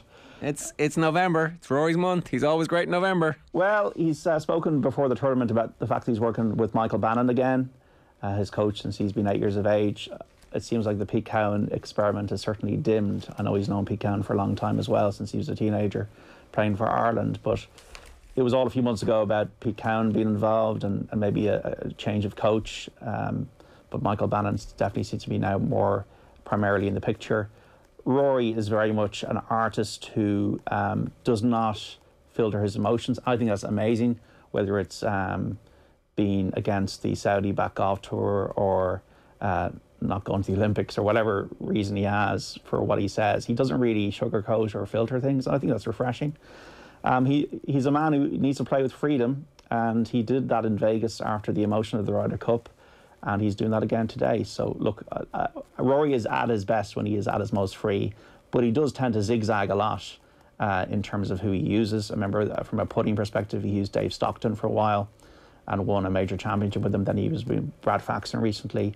Remember, there was a guy called Clayton Skaggs that he was referring to before the Masters, this mind kind of guru, talking about the juggling at the time. So, look, everybody tries to do what they can to use the tools in their arsenal to deliver their best performance. But maybe Rory's best way, as he has been talking about recently, is to be as free as he can. And maybe that might bring him back to the winners in circle in a major style in 2022 after an 8-year gap. Shane Lowry's 1 under par through 6 holes as well. So that's the golf. We have Leona Maguire in the PGA Tour Championship later on. Seamus Power and Graham McDowell in the RSM Classic. You can get the tips for that on OTBSports.com and on the app for Virtual Insanity. Rassie Erasmus, as we know, got the book thrown at him. Banned for 2 months from rugby and also not allowed into match day activity until next October, effectively, after being found guilty of 6 charges of misconduct. He will appeal. 24,000 fine for the South African Union after this criticism, this 1-hour video that he used to criticise Nick Berry, that match official from the first test. And Nick Berry has been very strong in his statement about the character assassination that he felt Erasmus engaged in.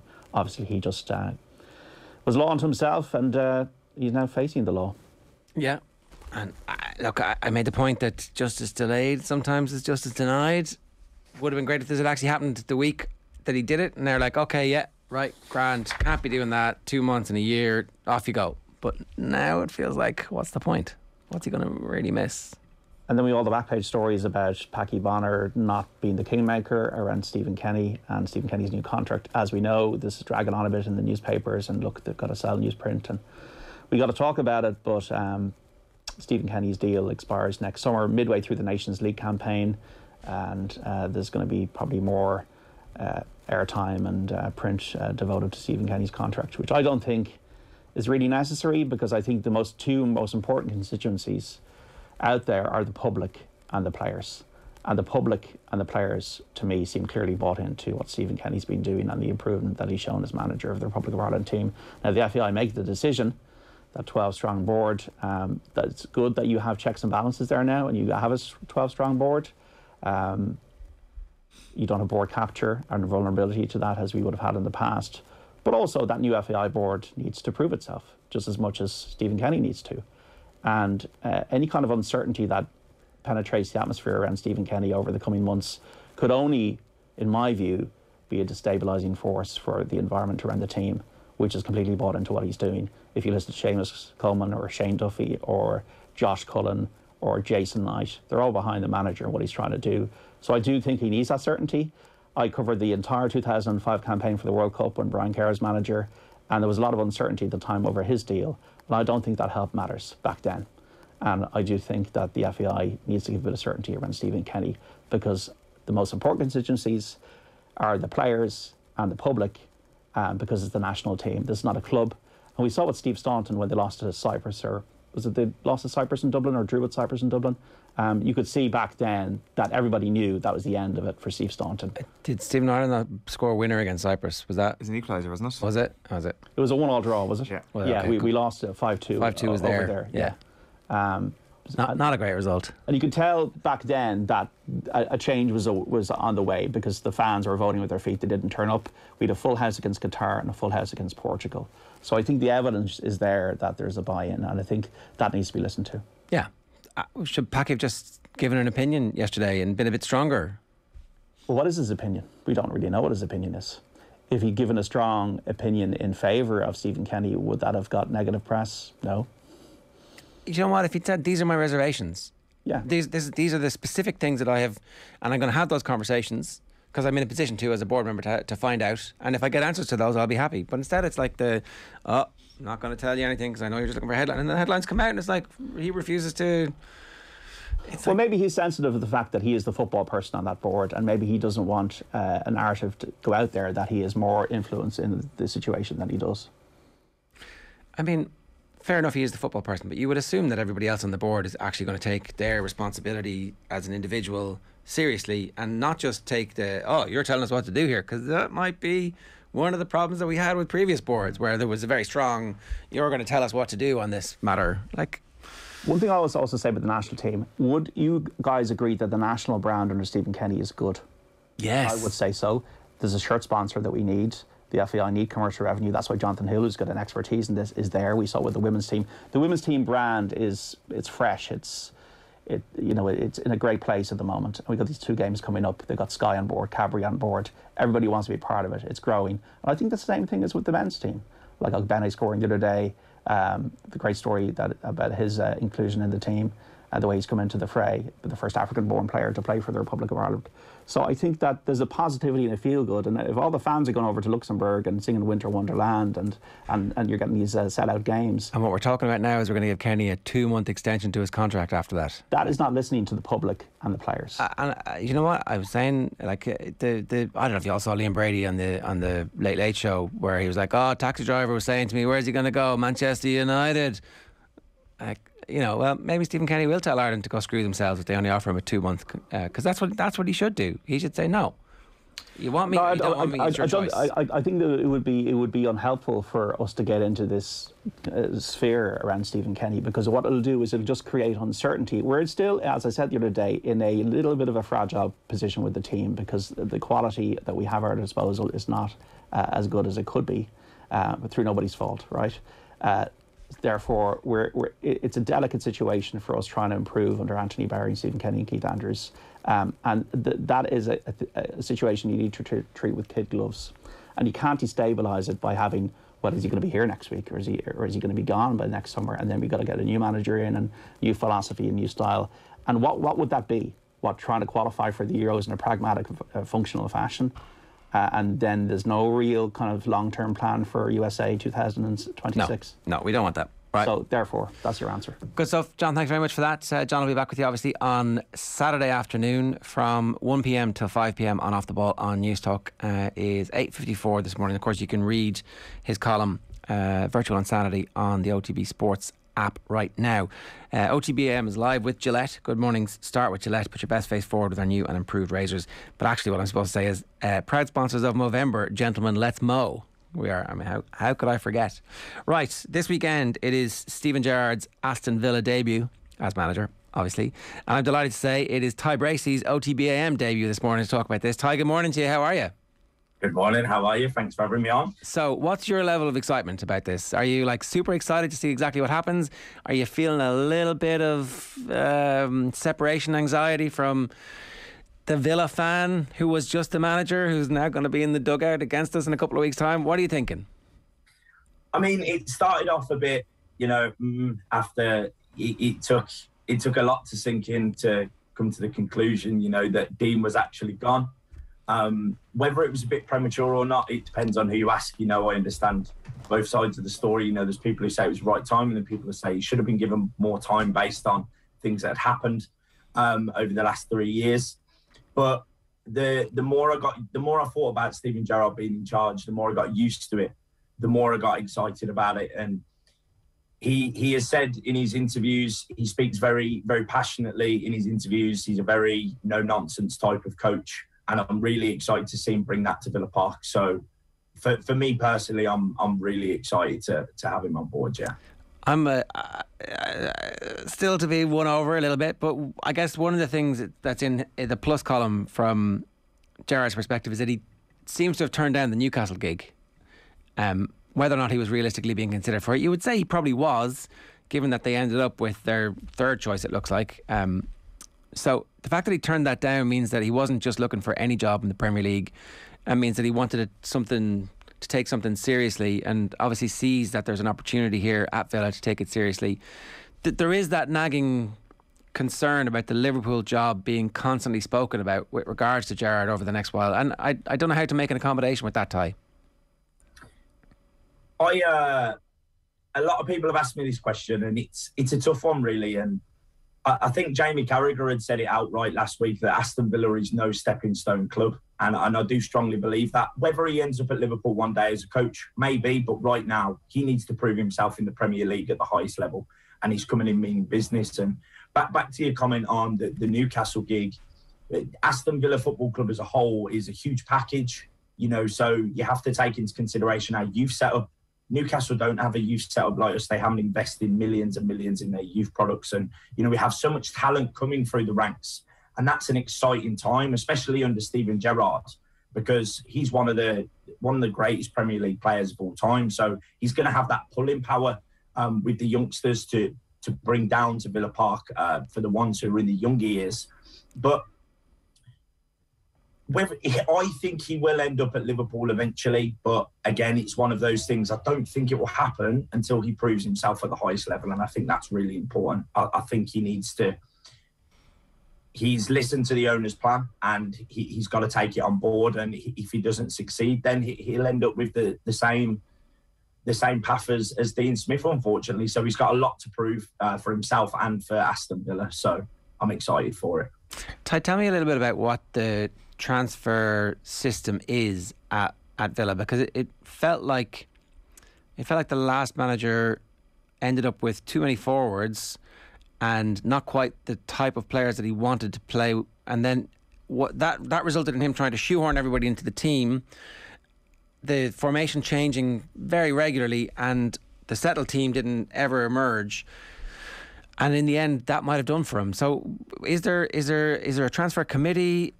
Who makes the final decision on whether or not the squad is imbalanced or what the right balance in the squad is?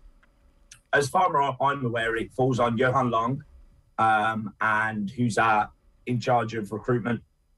And then it will ultimately fall on Purslow. It will fall on Christian Purslow.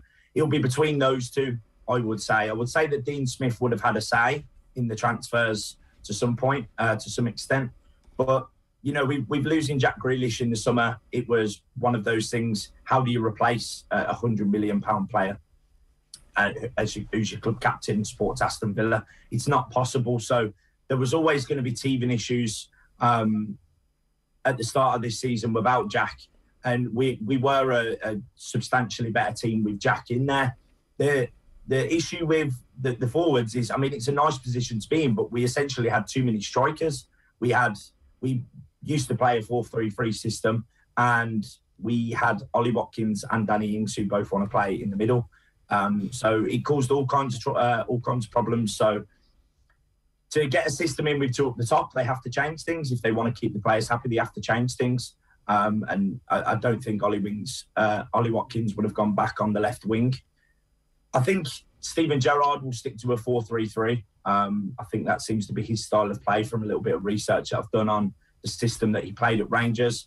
Plays a high press, you know, and when you're in the ball, you're in control of the pitch. You know, that's very much what Steven Gerrard will bring. He'll bring that intensity of when you are on the ball, you are in control, and I'm really excited for that. But I think Steven Gerrard's been given a budget in January as well to do some bits, so that's also going to be exciting. I think there's a few areas of the field that we need to definitely add to the ranks, but I don't think the forwards is one of them. Like, it definitely is a two-way street, the whole Jack Grealish thing, where you mentioned there the money that they got for him and the signings that they've made with that money. That naturally, it's not necessarily bad signings that they've made. It's just a matter of time before those signings will actually bed in. Is that your sense that actually the Grealish money, as it were, that'll just take a little bit of patience from Aston Villa supporters before this thing actually comes good? Yeah, it's one of those things where it's going to take time. I mean, I read somewhere online that Dean Smith, in his showdown talks with Purslow when he had lost his job, that he had stressed, apart from the game before he was sacked, he said that Buendia, Watkins and Bailey had only played 35 minutes together. So when you look at it from that perspective, it's kind of one of those things where it's like, okay, well, you've got a valid point there. These players haven't had time to gel on the pitch. And I just feel like we had lost our identity on the field, and I don't want to blame that it was the strikers hadn't gelled together. I feel like we had lost our identity on the pitch. We were playing a lot of hoofball. We didn't really look like we had a plan. And that's where after we lost that fifth one in the row, heads really started to drop after that. It's funny, 2-0 up against Wolves with 10 minutes left to go. It looks like everything's going well. Was that Buendia's best game? Had he come off the bench or had he started that game? But certainly he'd made contributions in that game. You're like, oh, we're starting to see something here. Yeah. And then it just all went tits up. And like that's that sliding doors moment in Dean Smith's Villa career where if they win that game, he's still in the job now. Absolutely, yeah. And the part of the problem I had with that game was we were 2-0 up and we kept two up top. We kept the shape, we kept the formation, and we got punished for it. I think they brought on Podence, Wolves, and he changed the game. He brought issues, and they punished us for it. And that was a really tough one to take. You know, not just because Wolves are a local team, just because going 2-0 up and then falling apart. When you've had a really good 80 minutes of football, it is a really tough one to take because we were predominantly the better team for the majority of the game, and then the last 10 minutes we crumble. The going three at the back as well kind of seems like one of those things that you need to be very committed to it. You need to really understand exactly what the ambition of the team is going to be when that happens. It felt a little bit like it was a stopgap to try and shore up a defence, and in the middle of that, when you go back to that, you drop Tyrone Mings, who's obviously kind of this iconic cult figure who had been a leader for the team over the last couple of years and got to the fringes of the England team and right into the England team in the Euros. Like, that just felt like a manager who was beginning to doubt himself and second guess his decisions. And when that happens, you can see why a club will ultimately say, right, sorry mate, you've lost the run here, and rather than wait for you to get it back, we're going to go another direction. Yeah, the change of formation was a tough one. People were optimistic because they wanted to see change because they seen the flaws in the 4-3-3. But when we went with the 3-5-2, if you want to call it that, there was times where it looked great, but there was times where we got punished for it really bad. And we're in a position where we matched the clean sheet record of Brad Friedel in Emi Martinez's first season at Aston Villa. And then this season, we're not even getting close to clean sheets. We're getting dominated in most of our games. So there's definitely, it's nice to get that feel-good factor back, because social media hasn't been the greatest to be around. It's been pretty doom and gloom on social media. A lot of people have been, there was a lot of people calling for Dean Smith to go. We need change. And predominantly, I think we needed someone in the middle of the field. And I said that during the transfer window. And I think that was somewhere where we looked very light, and it never came through. So I think better days are ahead, most definitely. Even taking that into account, given the fact that Aston Villa are 2 points above the relegation zone, was there any part of you that thought to yourself, God, it is a little bit risky going for a Gerrard at this moment? I'm not saying appoint Big Sam or anything like that, but there were maybe a few more seasoned Premier League managers that might have been appointed for a team that might be in a relegation battle. I mean, you could look at it that way, but I don't look at it in a way that we're in a relegation battle. I just look at it, we've got a bad run of form. The squad we have, I don't think we're anywhere near relegation battle. Right. Anything in the top half of the table, I would class as success for this season so far. Whether that happens or not is a different story. But what we have to do is get behind the players, get behind Steven Gerrard, and believe in what he's going to bring to Villa. He's a huge figure in football as a whole. So I'm really excited to see what he brings to Aston Villa. And in a way, there probably isn't that much pressure on him as much as we probably think, because can we do much worse than 5 in a row? As long as it's not another 5 in a row, then I don't think he can do much worse, if I'm honest. I hope you're right. It's interesting that you say that you classify a top half of the finish as a successful season. Like, when kind of like thinking about last year, I thought that last season was definitely, you could make an argument that maybe Villa overachieved what people predicted at the start of the season, and they still finished 11th. So you think that this team this year from this position has a chance of outdoing what was a relatively successful season last year? Definitely, yeah. We had a great start to the season last year, with the 7-2 bopping against Liverpool. There was some great results, and we gave some really good teams a really good game on the pitch. And then our form fell off towards the end of the season, and that was where we started to slip down a little bit. We could have easily finished top half of the table and pushed for Europe if we had Jack for a full fit season. But I think we've had that bad run of form at the start of the season this year, and I think it's gonna progress. One thing that I do know about Steven Gerrard is he doesn't take any nonsense. I've seen something about him and Michael Beale where they read the heart rate monitors of the players, and if they're not reaching a certain level, then he has conversations with them of, why aren't you working as hard as everybody else? He's just a no-nonsense manager. As much as we feel like he's Steven Gerrard, he's the English hero for everyone in England, he doesn't take any nonsense, and that's what we need. We need someone who's strict. I feel like maybe things were a bit too soft at Villa Park, and we let people probably get away with a bit too much. I know our training sessions start at 12 p.m. because there's people who are up all night playing online games. And when you look at something like that, and that's a real thing. Yeah, really? That's a real, yeah. No. I won't say any names of players. I won't target anyone, but there's people who are playing computer games till 2-3 o'clock in the morning. And Dean Smith had said that in an interview and said, look, some of the younger players are up late playing, and training at that time just isn't a good idea. So they have training at 12 o'clock. I'm shocked. Genuinely shocked. I didn't know that. That's okay. Yeah, true story. Well, that's the type of stuff that will get you fired, ultimately. Yeah. Comment here from For the Love of Paul McGrath podcast on YouTube. Stephen Gerrard's Clarton Blue Army. Great stuff, Ty. Great point about the Villa package. Looking forward to the weekend. UTV. The package, just briefly before we go, there's two quick things that I want to ask about. One is Morgan Sanson. Does he exist? Is he a real human being? Is he real? Is he ever going to play football for Villa? Is he any good? He definitely hasn't had his chance yet at Villa Park, and I think his attitude now with Steven Gerrard coming in will play a huge factor in that.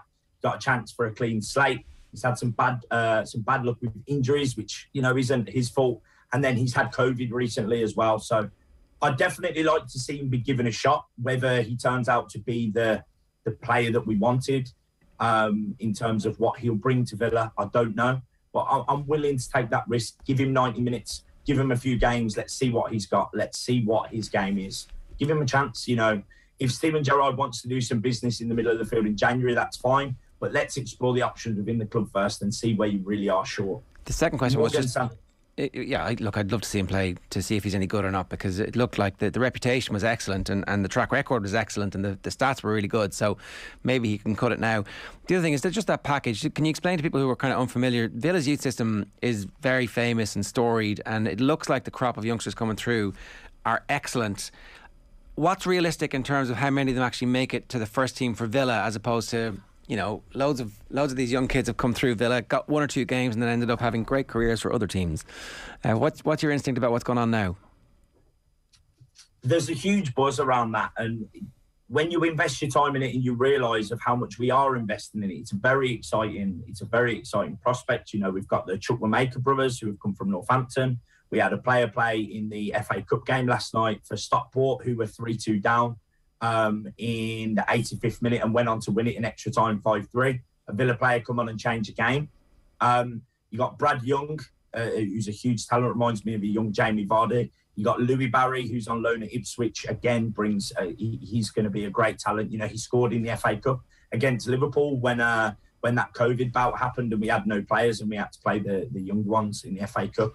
You know, he's going to be a great player too.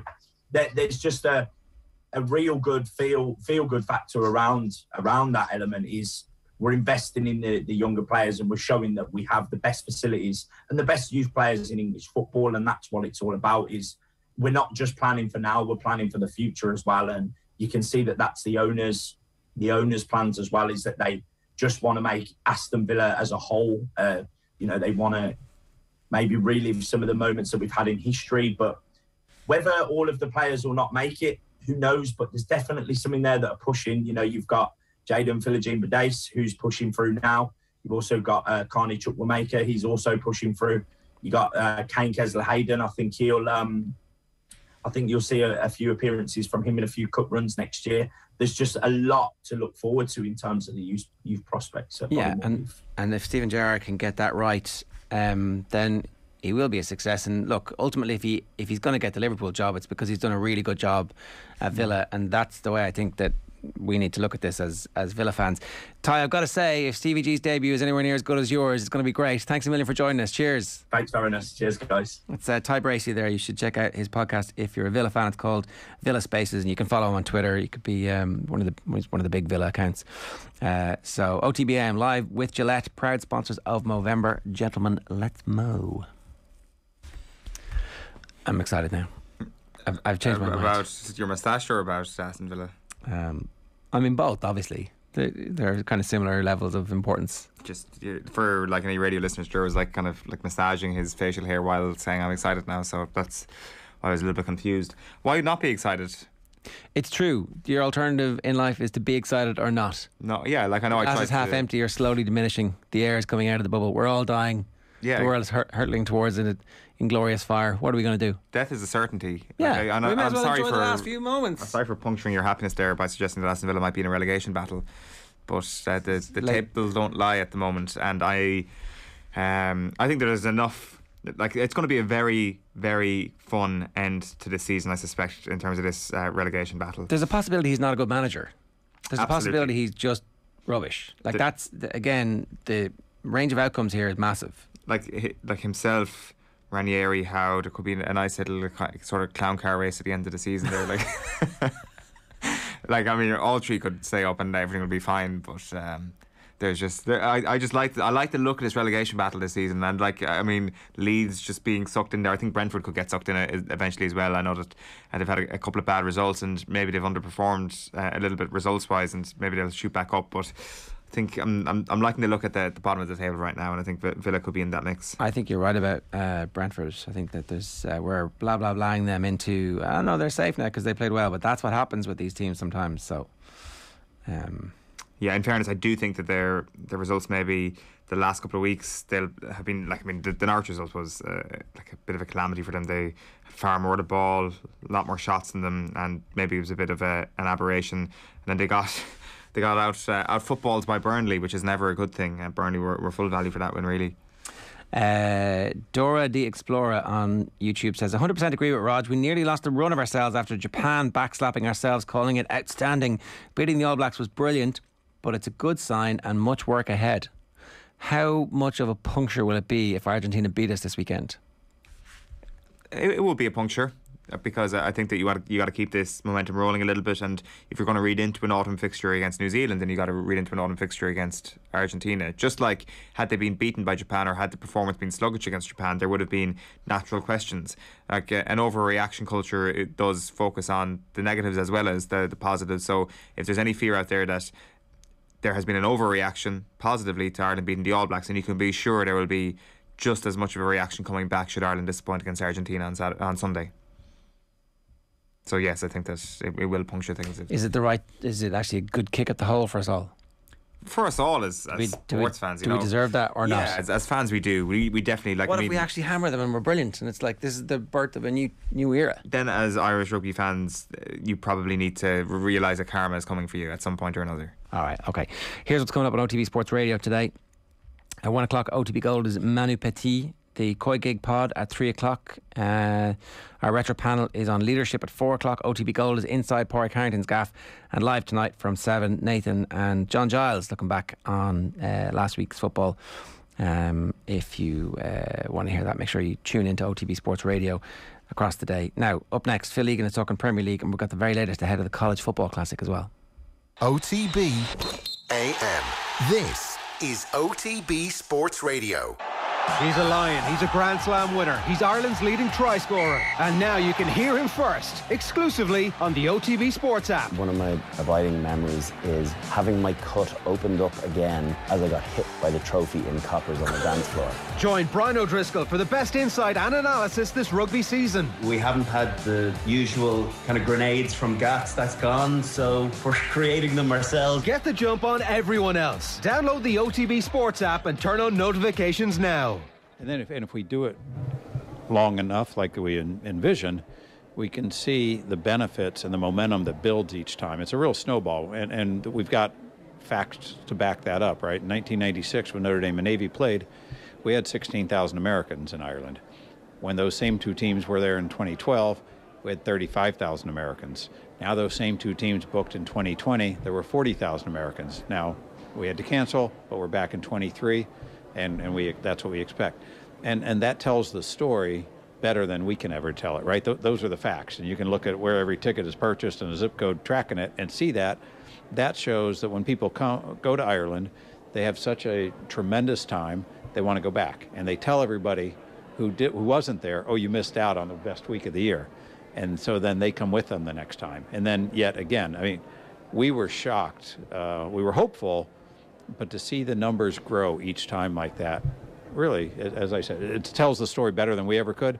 So if we can get into a cycle with some other schools where the same people, the multi-generational thing, which is what Irish and American relationships are all about, and we're seeing it come to life through sport. And interesting, just to take off that, the economic benefit, the 147 million that we've announced for the Notre Dame game in 2023, it's not a making up number. Grant Thornton and Fulch Ireland analysed the 2020 cancelled fixture of everything was booked, everybody was coming in. We cancelled the game in June, we had to cancel everything. John and I still have nightmares about all the refunds, but the point being, the game might as well have happened for that economics. So for a singular game to bring in virtually 150 million directly in the Irish economy, and indirectly, them games will keep giving from the business and academic. So what else are they worth on top of that? So that's why the much more than a game tagline comes with this. It's not just a sporting event coming in and benefiting Ireland over 7 days, every length and breadth of the country from a tourism perspective. It's the bigger picture, and certainly 2012 has got serious legacy still going on in Dublin. A lot of them buildings that went up and a lot of the funds that came to Dublin discovered Dublin when they were at the Notre Dame Navy in 2012. Car insurance is boring, but you don't have to be. Get Set Go is the kind of car insurance you can sort in a few minutes online, then bounce on with your day. Are you ready for Quick Start Insurance? Get a quote now at getsetgo.ie. MCL Insurance Services Ireland Limited, trading as getsetgo.ie, is regulated by the Central Bank of Ireland. OTB AM. With Gillette, proud supporters of Movember. Gentlemen, let's move. Yeah, 18 minutes past 9 this morning. You'll have heard Pádraig O'Kane and John Anthony there with Eoin talking about the College Football Classic, the Aer Lingus College Football Classic. Be the first to get tickets to see Northwestern Wildcats versus Nebraska Huskers at the Aviva Stadium on Saturday the 27th of August 2022 through the official game pre-sale today.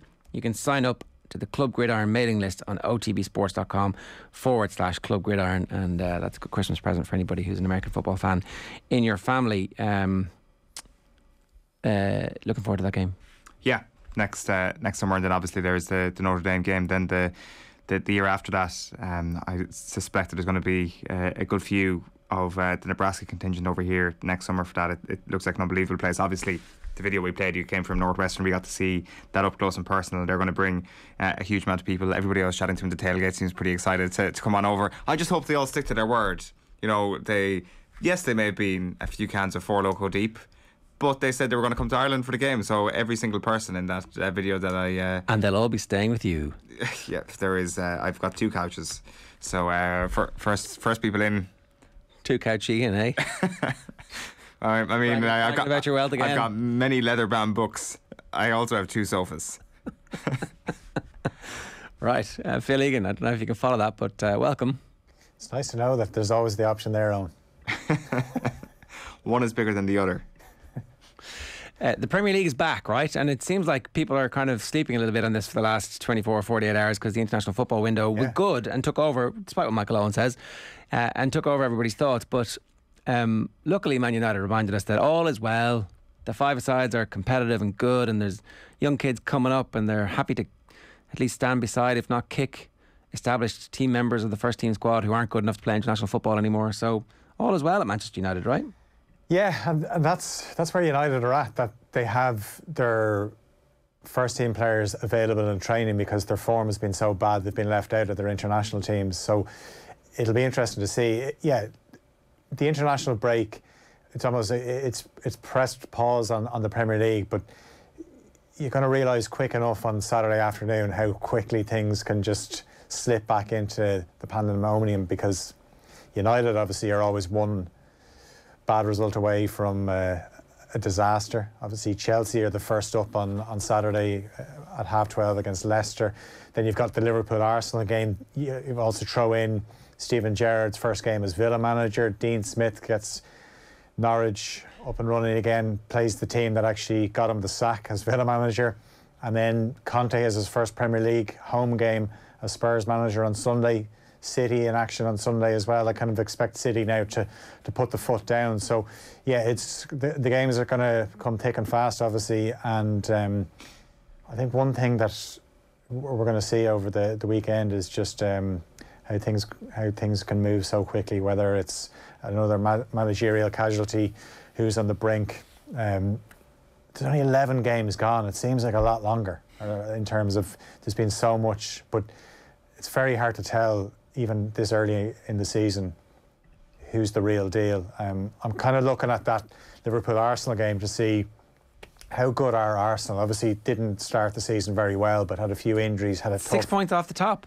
Yeah, and you know, not conceding goals. Aaron Ramsdale's been a revelation, a guy that was written off before he even signed for Arsenal. Yeah, it was a joke signing according to some people. 30 million for a guy that's not even going to be your first choice goalkeeper.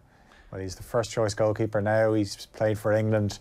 That save against Leicester is absolutely unbelievable. I know we were looking back at Gavin Bazunu's save against Luxembourg, but Ramsdale's is incredible as well. So this will be a really good test for them, because they've struggled at Anfield in the last, especially since Klopp has taken over at Liverpool. They got smashed at Anfield every time. They have, and what tends to happen is they get pinned in and they just can't get out. So one thing Liverpool have shown this season, though, is they're not as watertight in midfield where there's gaps. So Arsenal could get chances, but it could be an absolute cracker. It's because it's a 5:30 game as well under the lights. That'll certainly add to it, and Liverpool will be hurting because they lost to West Ham before the international break, so they need to bounce back as well. And they've a few injury doubts after the international break.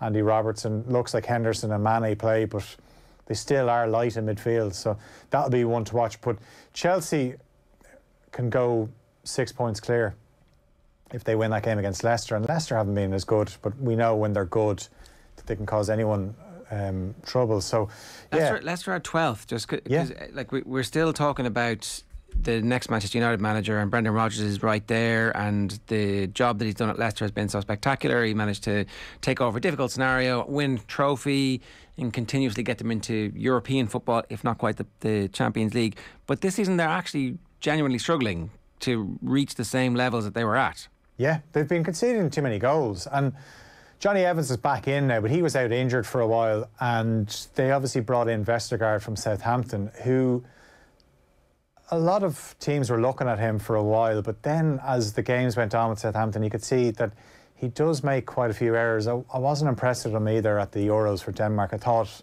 even thinking back to that semi-final against England, he was definitely the weak link in that Danish defence, and I think England targeted him. So he's actually been taken out of the team. Johnny Evans is back in, and they look a bit more solid. But saying that, they lost to Arsenal a few weeks ago. A game, as I said, Ramsdale doesn't save that, or doesn't save the follow-on. I know, look, he deserves the bit of luck for the follow-up because the first save was so unbelievable. And there was good footage of him actually talking to Ben Foster after Arsenal beat Watford. You know, Ben Foster obviously brings his GoPro, and you know, he's quite media savvy now, and he interviewed Ramsdale after the game, and they talked about that save, and he said, look, when you pull off that save, you deserve the little bit of luck in the follow-up. So if that had gone in and Leicester equalised and they go on to win, who knows? But yeah, they're not as impressive. I'm not really on board the whole Brendan Rodgers to Manchester United thing, because look, he's a better manager than Solskjaer and he would do a better job, but I don't think he's the man that's going to bring United back to where they want to be. Why not? I just don't think he's at that level. Like, you're talking about the best managers in the Premier League. You're obviously mentioning Jurgen Klopp, Pep Guardiola. Tuchel would be behind them, and then Rodgers would fall in around there somewhere. If you're Manchester United, you want the best. Unfortunately for United, I should include Conte. Conte actually would be in the conversation with the best. United didn't fancy him. No, it looks like they're genuinely interested in Zidane at the moment. They're trying to turn his head, even though I would love to see Zidane as the manager of Manchester United. I think that would be an excellent 18-month period in our lives where we get to talk about, is Zidane getting sacked this week? Is it? They really made a bad decision here, where they've gone for like another high-profile player whose tactical approach seems to be to let the players decide what's going to happen. And that worked when he was at Real Madrid, because he had some of the best players in the world in their pomp. But right now it doesn't seem to be working for whatever reason. Look, my counterpoint to that about the Rodgers thing is there's not that much difference between the playing staff at the respective squads and the money that Rodgers would get if he was given it. He could impact by making changes to the point where they become a team that has a style of play that delivers results. So they're going to beat all the bad teams more often than not because of the difference in quality of player that they can afford. And then it comes down to whether or not he's happy enough to play on the break against Man City, Liverpool and Chelsea, and he probably would be, you know. Let's see what they did in the FA Cup final last year. But there's a word you mentioned there, Ger, Liverpool. Brendan Rodgers used to manage Liverpool. I think, like, we could say, oh, it's 2021, these things don't matter. They do. I'd be interested to hear the views of United fans. What do they think? Well, do they want to form? They're so broken now. They're so beaten. They're so unsure of themselves that it's like, well, I could talk myself into Brendan Rodgers if I had to. But they shouldn't have to do that, though. That's my point. That United should be aiming higher. I think Brendan Rodgers has done a really good job at Leicester. And as I said, I think he would improve Manchester United, but not to the level that they require. But when I say that they require, the owners haven't shown that they require that, because they seem to be quite happy to let this Solskjaer thing play out, whereas it should have been ended a long time ago. But they do give money to the managers, but then there was Conte right there, under their noses. Right there. Like, he would ruffle feathers, but that's exactly what they need, from the top to the playing staff to the coaching staff, everything. And they've just let him sail on by. And look, I don't know how far he can bring Tottenham in terms of being a title challenger. It seems unlikely. He'll certainly improve them, but I thought he was perfect for United. Yeah, like the thing is there a sense that when you're looking at the best available managers, then there's somewhere that you have Conte, you have Pep, and you have Klopp out of work. So, like, take the three of them out of the equation. Then, like, is Rodgers not necessarily one of the best managers in the continent? Then at that point, once you take those three out, like, you're looking at Roberto Martinez all of a sudden, going, I mean, really, is that going to be? Am I getting into bed with Roberto Martinez? I'm not sure. He's just Brendan Rodgers with a Spanish accent. Like, because it's that ranking of managers has differed quite a lot now in the last couple of years. Like, Jose has left the building on that front. Like, and anyone that hires Jose deserves all the failures that they're going to get.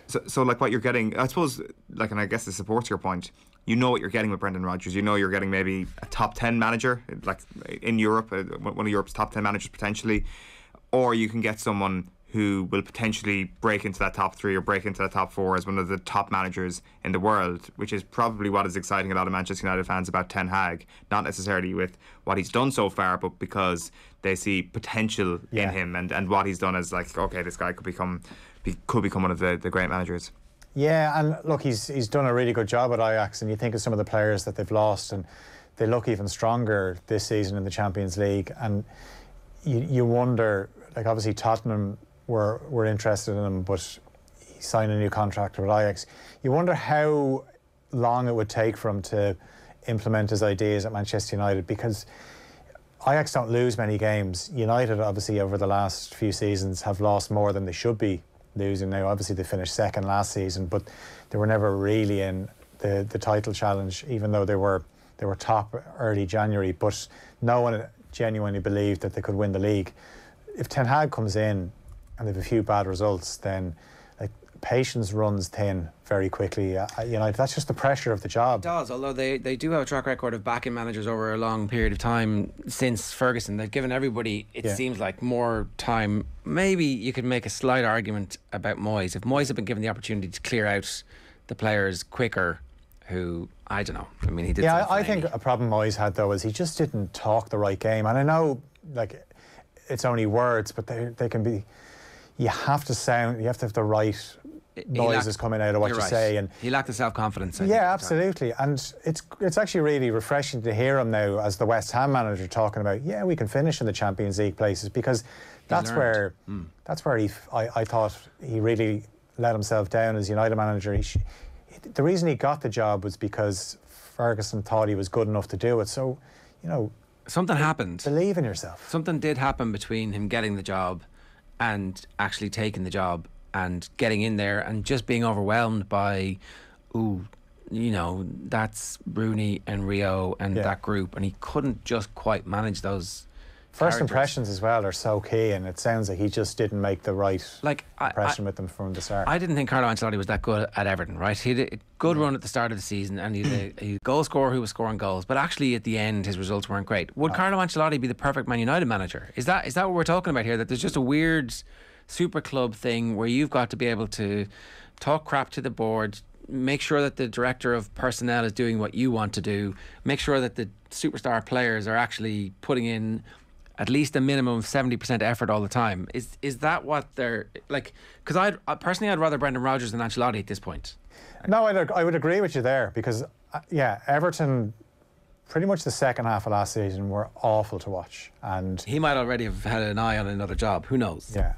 But, like, I guess my point is, so if Ten Hag is going to be under too much pressure because we've yet to see what he does at a genuine super club, like, at least Brendan Rodgers knows the pressure of Liverpool. The candidate list is really, really small for these gigs, and that's probably why you end up with a figure like Solskjaer being this kind of compromise figure who's going to bring the fans together, who's going to help the commercial side of the business, who's going to do what the board tell him to do, who's going to pretty much acquiesce to the star players, and who will deliver you a top 4 and semi-final roughly, and that's enough. Are United looking at this in a sort of in a kind of a twee way, where they think the Manchester United manager should be a manager for life, where you've got Alex Ferguson who comes in and presides over the club for a long period of time? I wonder, was that part of like the appeal of David Moyes, where they were like, this guy was at Everton for 11 years, whereas David Moyes was like used to his long-term relationship, and then he couldn't handle the cut and thrust of of the modern managerial relationship statuses, which is loose and fast and going in for 2 or 3 years and getting out of there, Conte style or even Pep Guardiola style. And I wonder if Manchester United are also attached to that a little bit, where they're like, no, Solskjaer's our guy for life until things get so bad. Those managers, like, that just doesn't exist anymore. You mentioned Guardiola. Like, Guardiola and Klopp are seen as long-term managers at the moment, even though Klopp's only at Liverpool 6 years. But it seems like an eternity because... It is, yeah, in football terms now. Absolutely. And, you know, he's obviously got a few more years left in his contract at Liverpool. But it's very hard to get the It's top impossible. manager. It is And impossible because it's such a weird combination of skills that you need. Yeah, I find it hard to picture Brendan Rodgers in the dugout at Old Trafford. Well, maybe in the home dugout. We could be months away from it now at this stage, Well, look, or less. United are going to win away to Watford on Saturday, and everything will be grand again. Cavani's already issued the rally cry this week, saying, you know, you got to have a bit of faith, and we'll turn it around. And Watford is a nice game. United's best performances tend to be away from home. Yeah, that's perfect So for them. It's good for them to get out of Old Trafford. As we know, they were happy at their five-a-side this week, and there's loads of young kids coming through who are superstars in the making. All as well. I don't know what we're even talking about this for. Very quickly, we're totally out of time. But Eddie Howe, success or failure? What is success? Success this season is keeping them up. Is he going to do that? I think he probably will. I think Brentford's a nice game for them as well. Brentford have kind of gone off the boil a little bit. Raya, the goalkeeper's been injured and they've lost a few games. Now, they're going to have to work hard to win games, Brentford. They will always give you a good test with the front two that they have and their direct style. But I think St James's Park will be a happier place now that they have a manager. They seem to have a plan for what they're doing this season. And surely they get in a few players in January and they should be okay. But I don't say that with great confidence, though. I'm kind of almost like 50-50 on Yeah, very interesting to see who will sign for them, which clubs will do business with them, and how they can...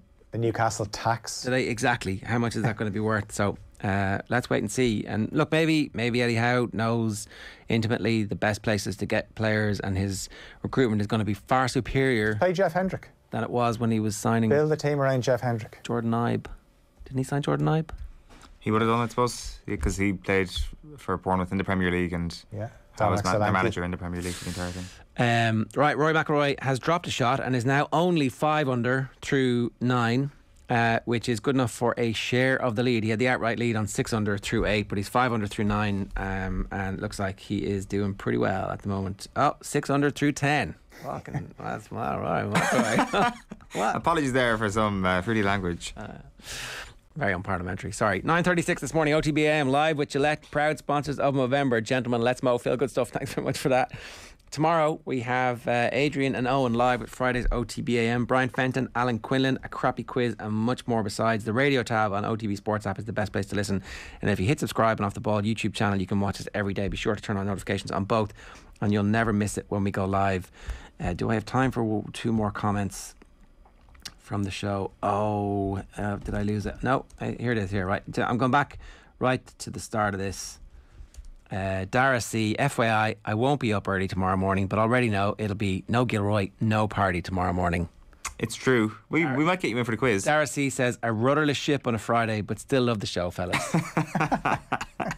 He's not wrong. Come on there. He's not wrong. But I mean, we like life without the rudders. There you go. Big blue one for you.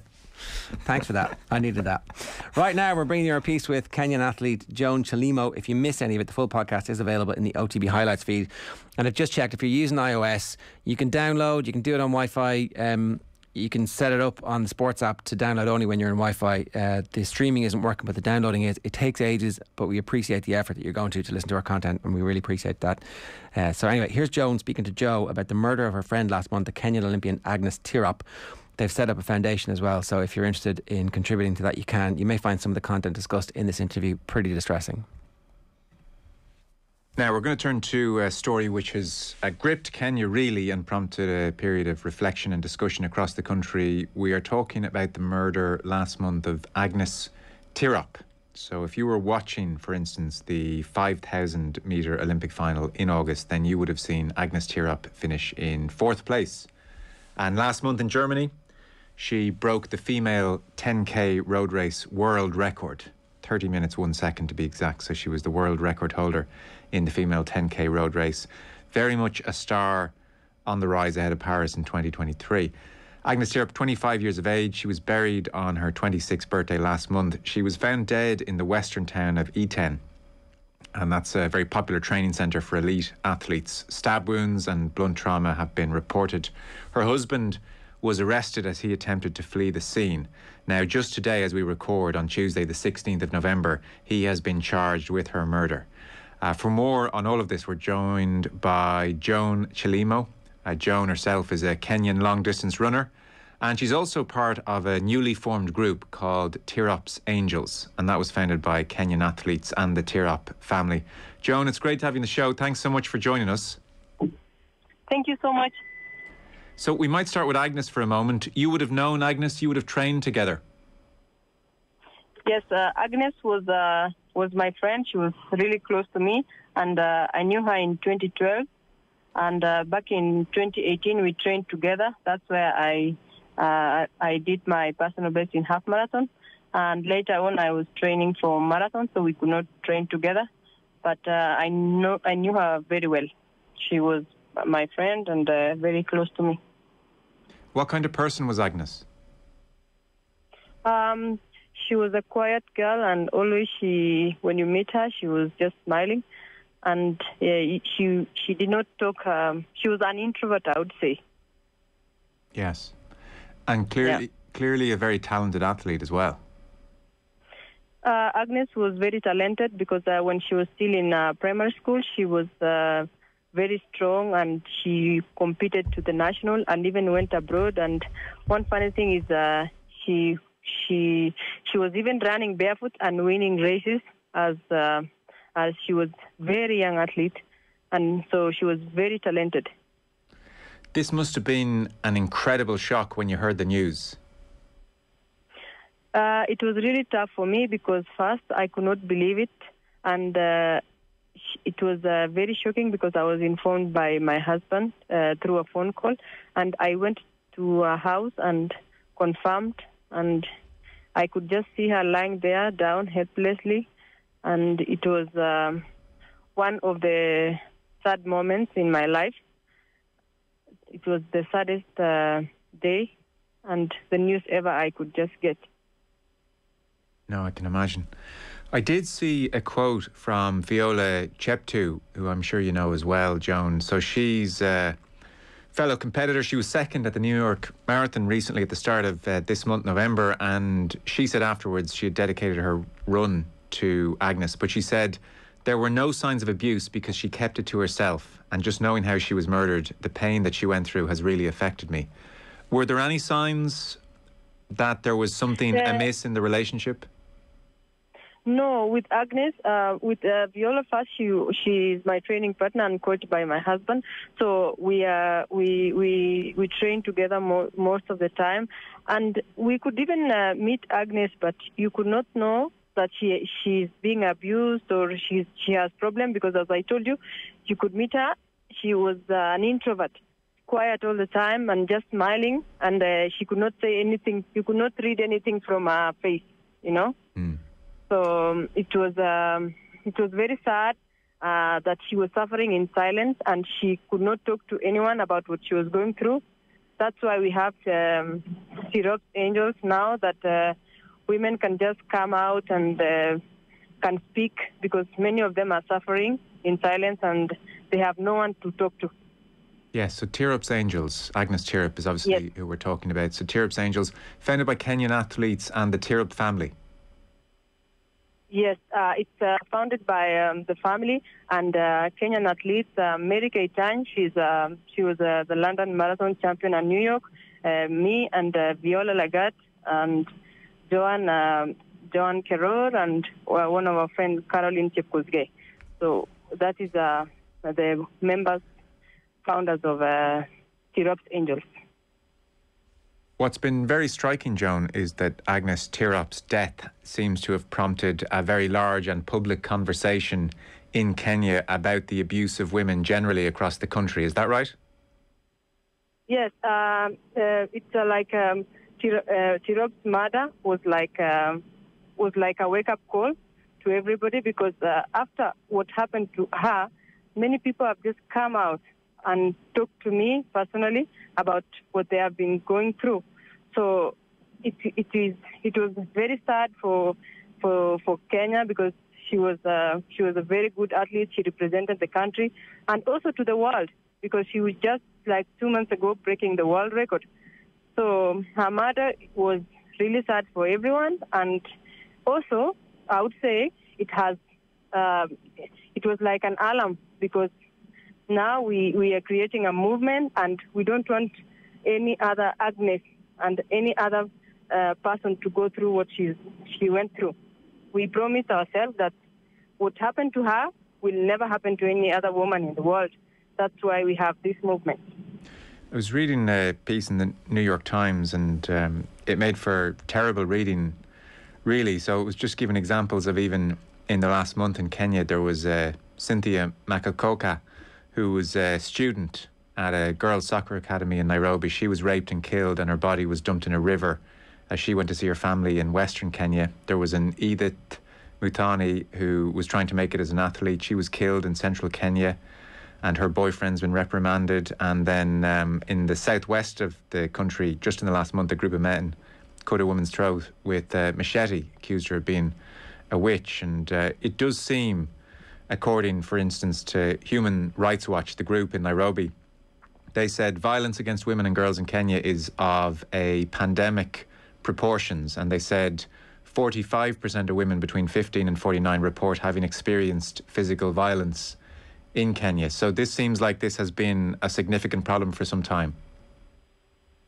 Yes, gender-based violence is not only about with athletes, it's not only about in Kenya, it's also happening in any part of the world. And it is just that Tirob's murder, because she was well known, and that's why people, BBC and every other channels who are broadcasting about it. But it happens here.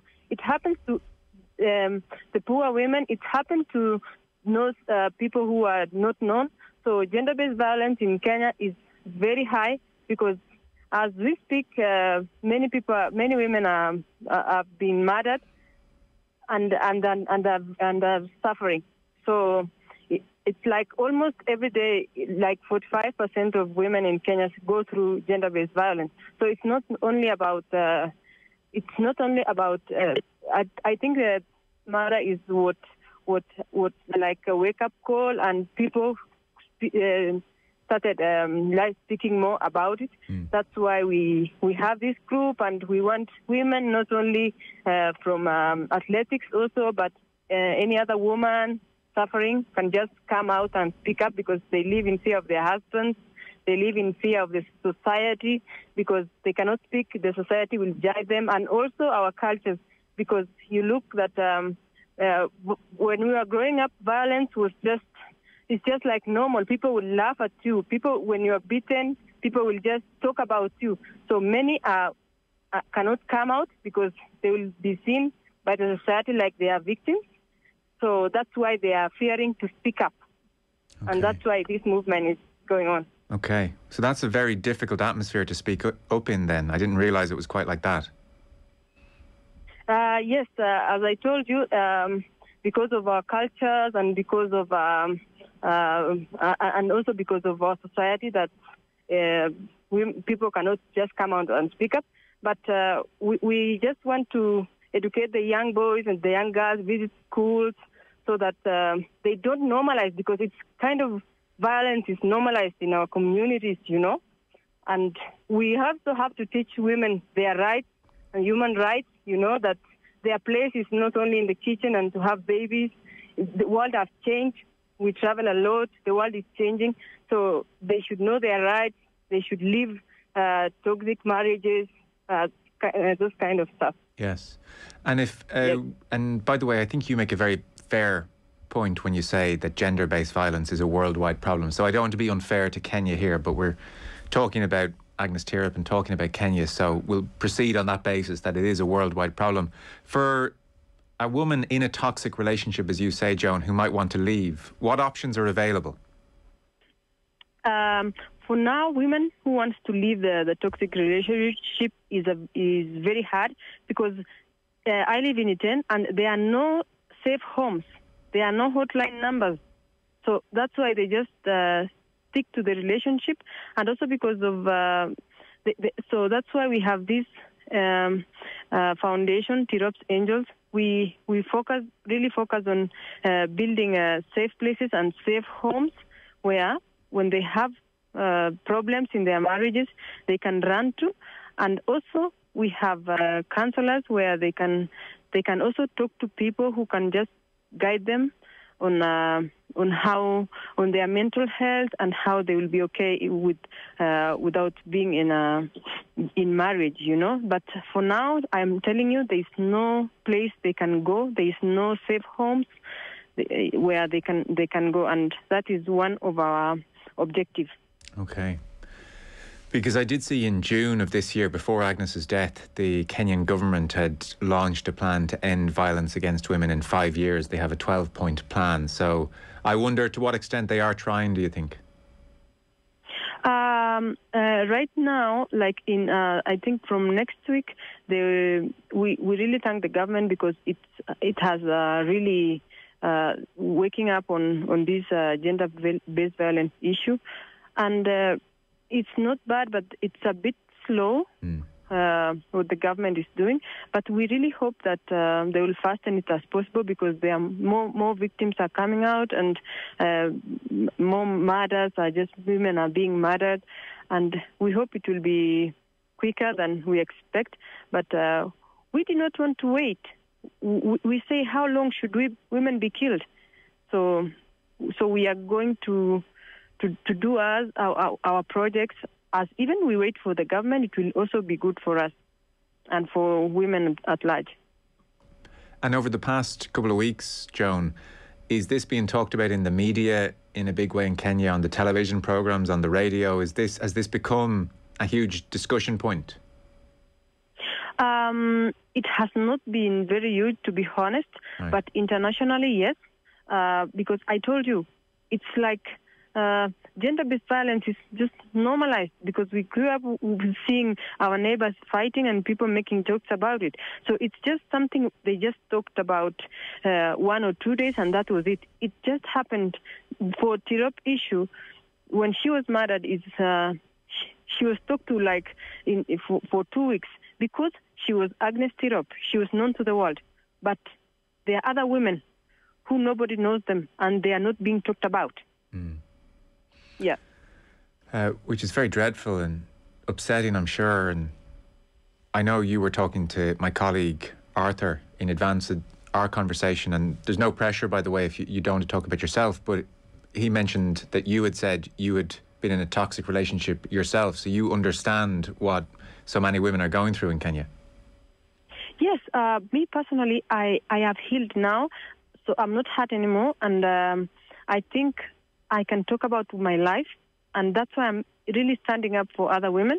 I was in a very bad relationship. I was in a toxic relationship.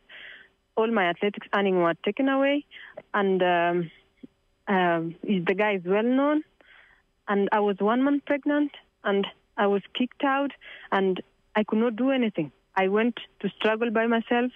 I stay with my parents, struggled by myself until my daughter, she's 6 years now. She studies in Paris. She was born. But I am lucky. I walked out. So many of them, they suffer. They don't talk their problems to anyone, and they end up being murdered. So for me, it's very sad, because it happened 6 years ago. But now people know me as Joan Chirimo, but my story is a different one. There are many more stories. After I did an interview about my story, I'm telling you, I have 6 women now. They came out and they are suffering, and they are being abused just because of my story. I hope that with my story, someone will get out and not wait to be murdered. So I am okay now, and my life is okay, and I'm standing up on behalf of them. Yes. I guess you were lucky in some ways that you had your parents to go to. If somebody doesn't have that support network, it's much more difficult.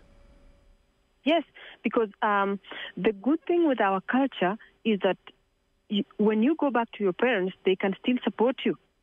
But the worst thing also is that people value marriage like it's a life sentence or life, I don't know, it's a certificate of life. Yes. So, and the judgment when you're not married. Me, I was single for like 3 years, and people judge you. The society judge you. They see you like a different character when you're not married. That's why these women still stick to their marriages, because they don't want to be single.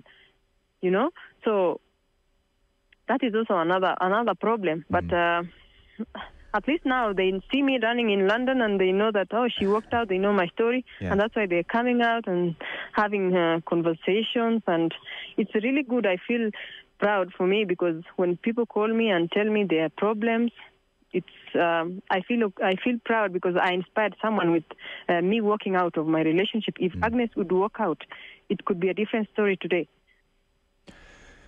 You mentioned something there about your earnings from your career being taken away. I wonder, generally, not talking about your situation necessarily, but there must be lots of very young, talented athletes coming through who have the potential to earn lots of money. And I wonder, is that potentially an area where, men or women indeed, are taking advantage of younger athletes coming through? Is that a phenomenon in Kenya? Yes, it is very much, because, I call them predators. I don't even call them husbands or spouses, because they go to the junior competitions where these athletes are from school. And when someone sees there's a junior athlete running and they run good, they take them and manipulate them with small amount of money.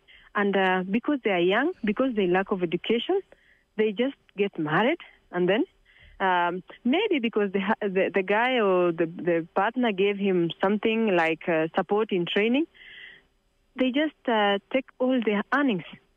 That is, most of them are being manipulated, most of them are being taken away, most of them, they don't even have properties on their names as much as they are known to the world. We know many of them. I hope they will come out. They are big names, and they cannot have even their own cars, written logbooks, or they cannot even have any property, whether it's a house or a land, on their names. So most of them are really suffering because they cut off education. They don't continue their education, and they get these teenage or early marriages. So that is the factors that are really affecting, and we are going to tackle on that, because we will visit schools and we will try to emphasize on education and to stop being married when they are young. Okay. Well, that's a whole other area as well, isn't it? Wow, that's terrible to hear. And are the Kenyan Federation able to do anything to protect these vulnerable young athletes? Right now, they started talking to athletes, and they are going to camps, and where mostly athletes are based. And they will be in Iten on 24th and 25th of this month, and it's really a good initiative from them. So it has just started.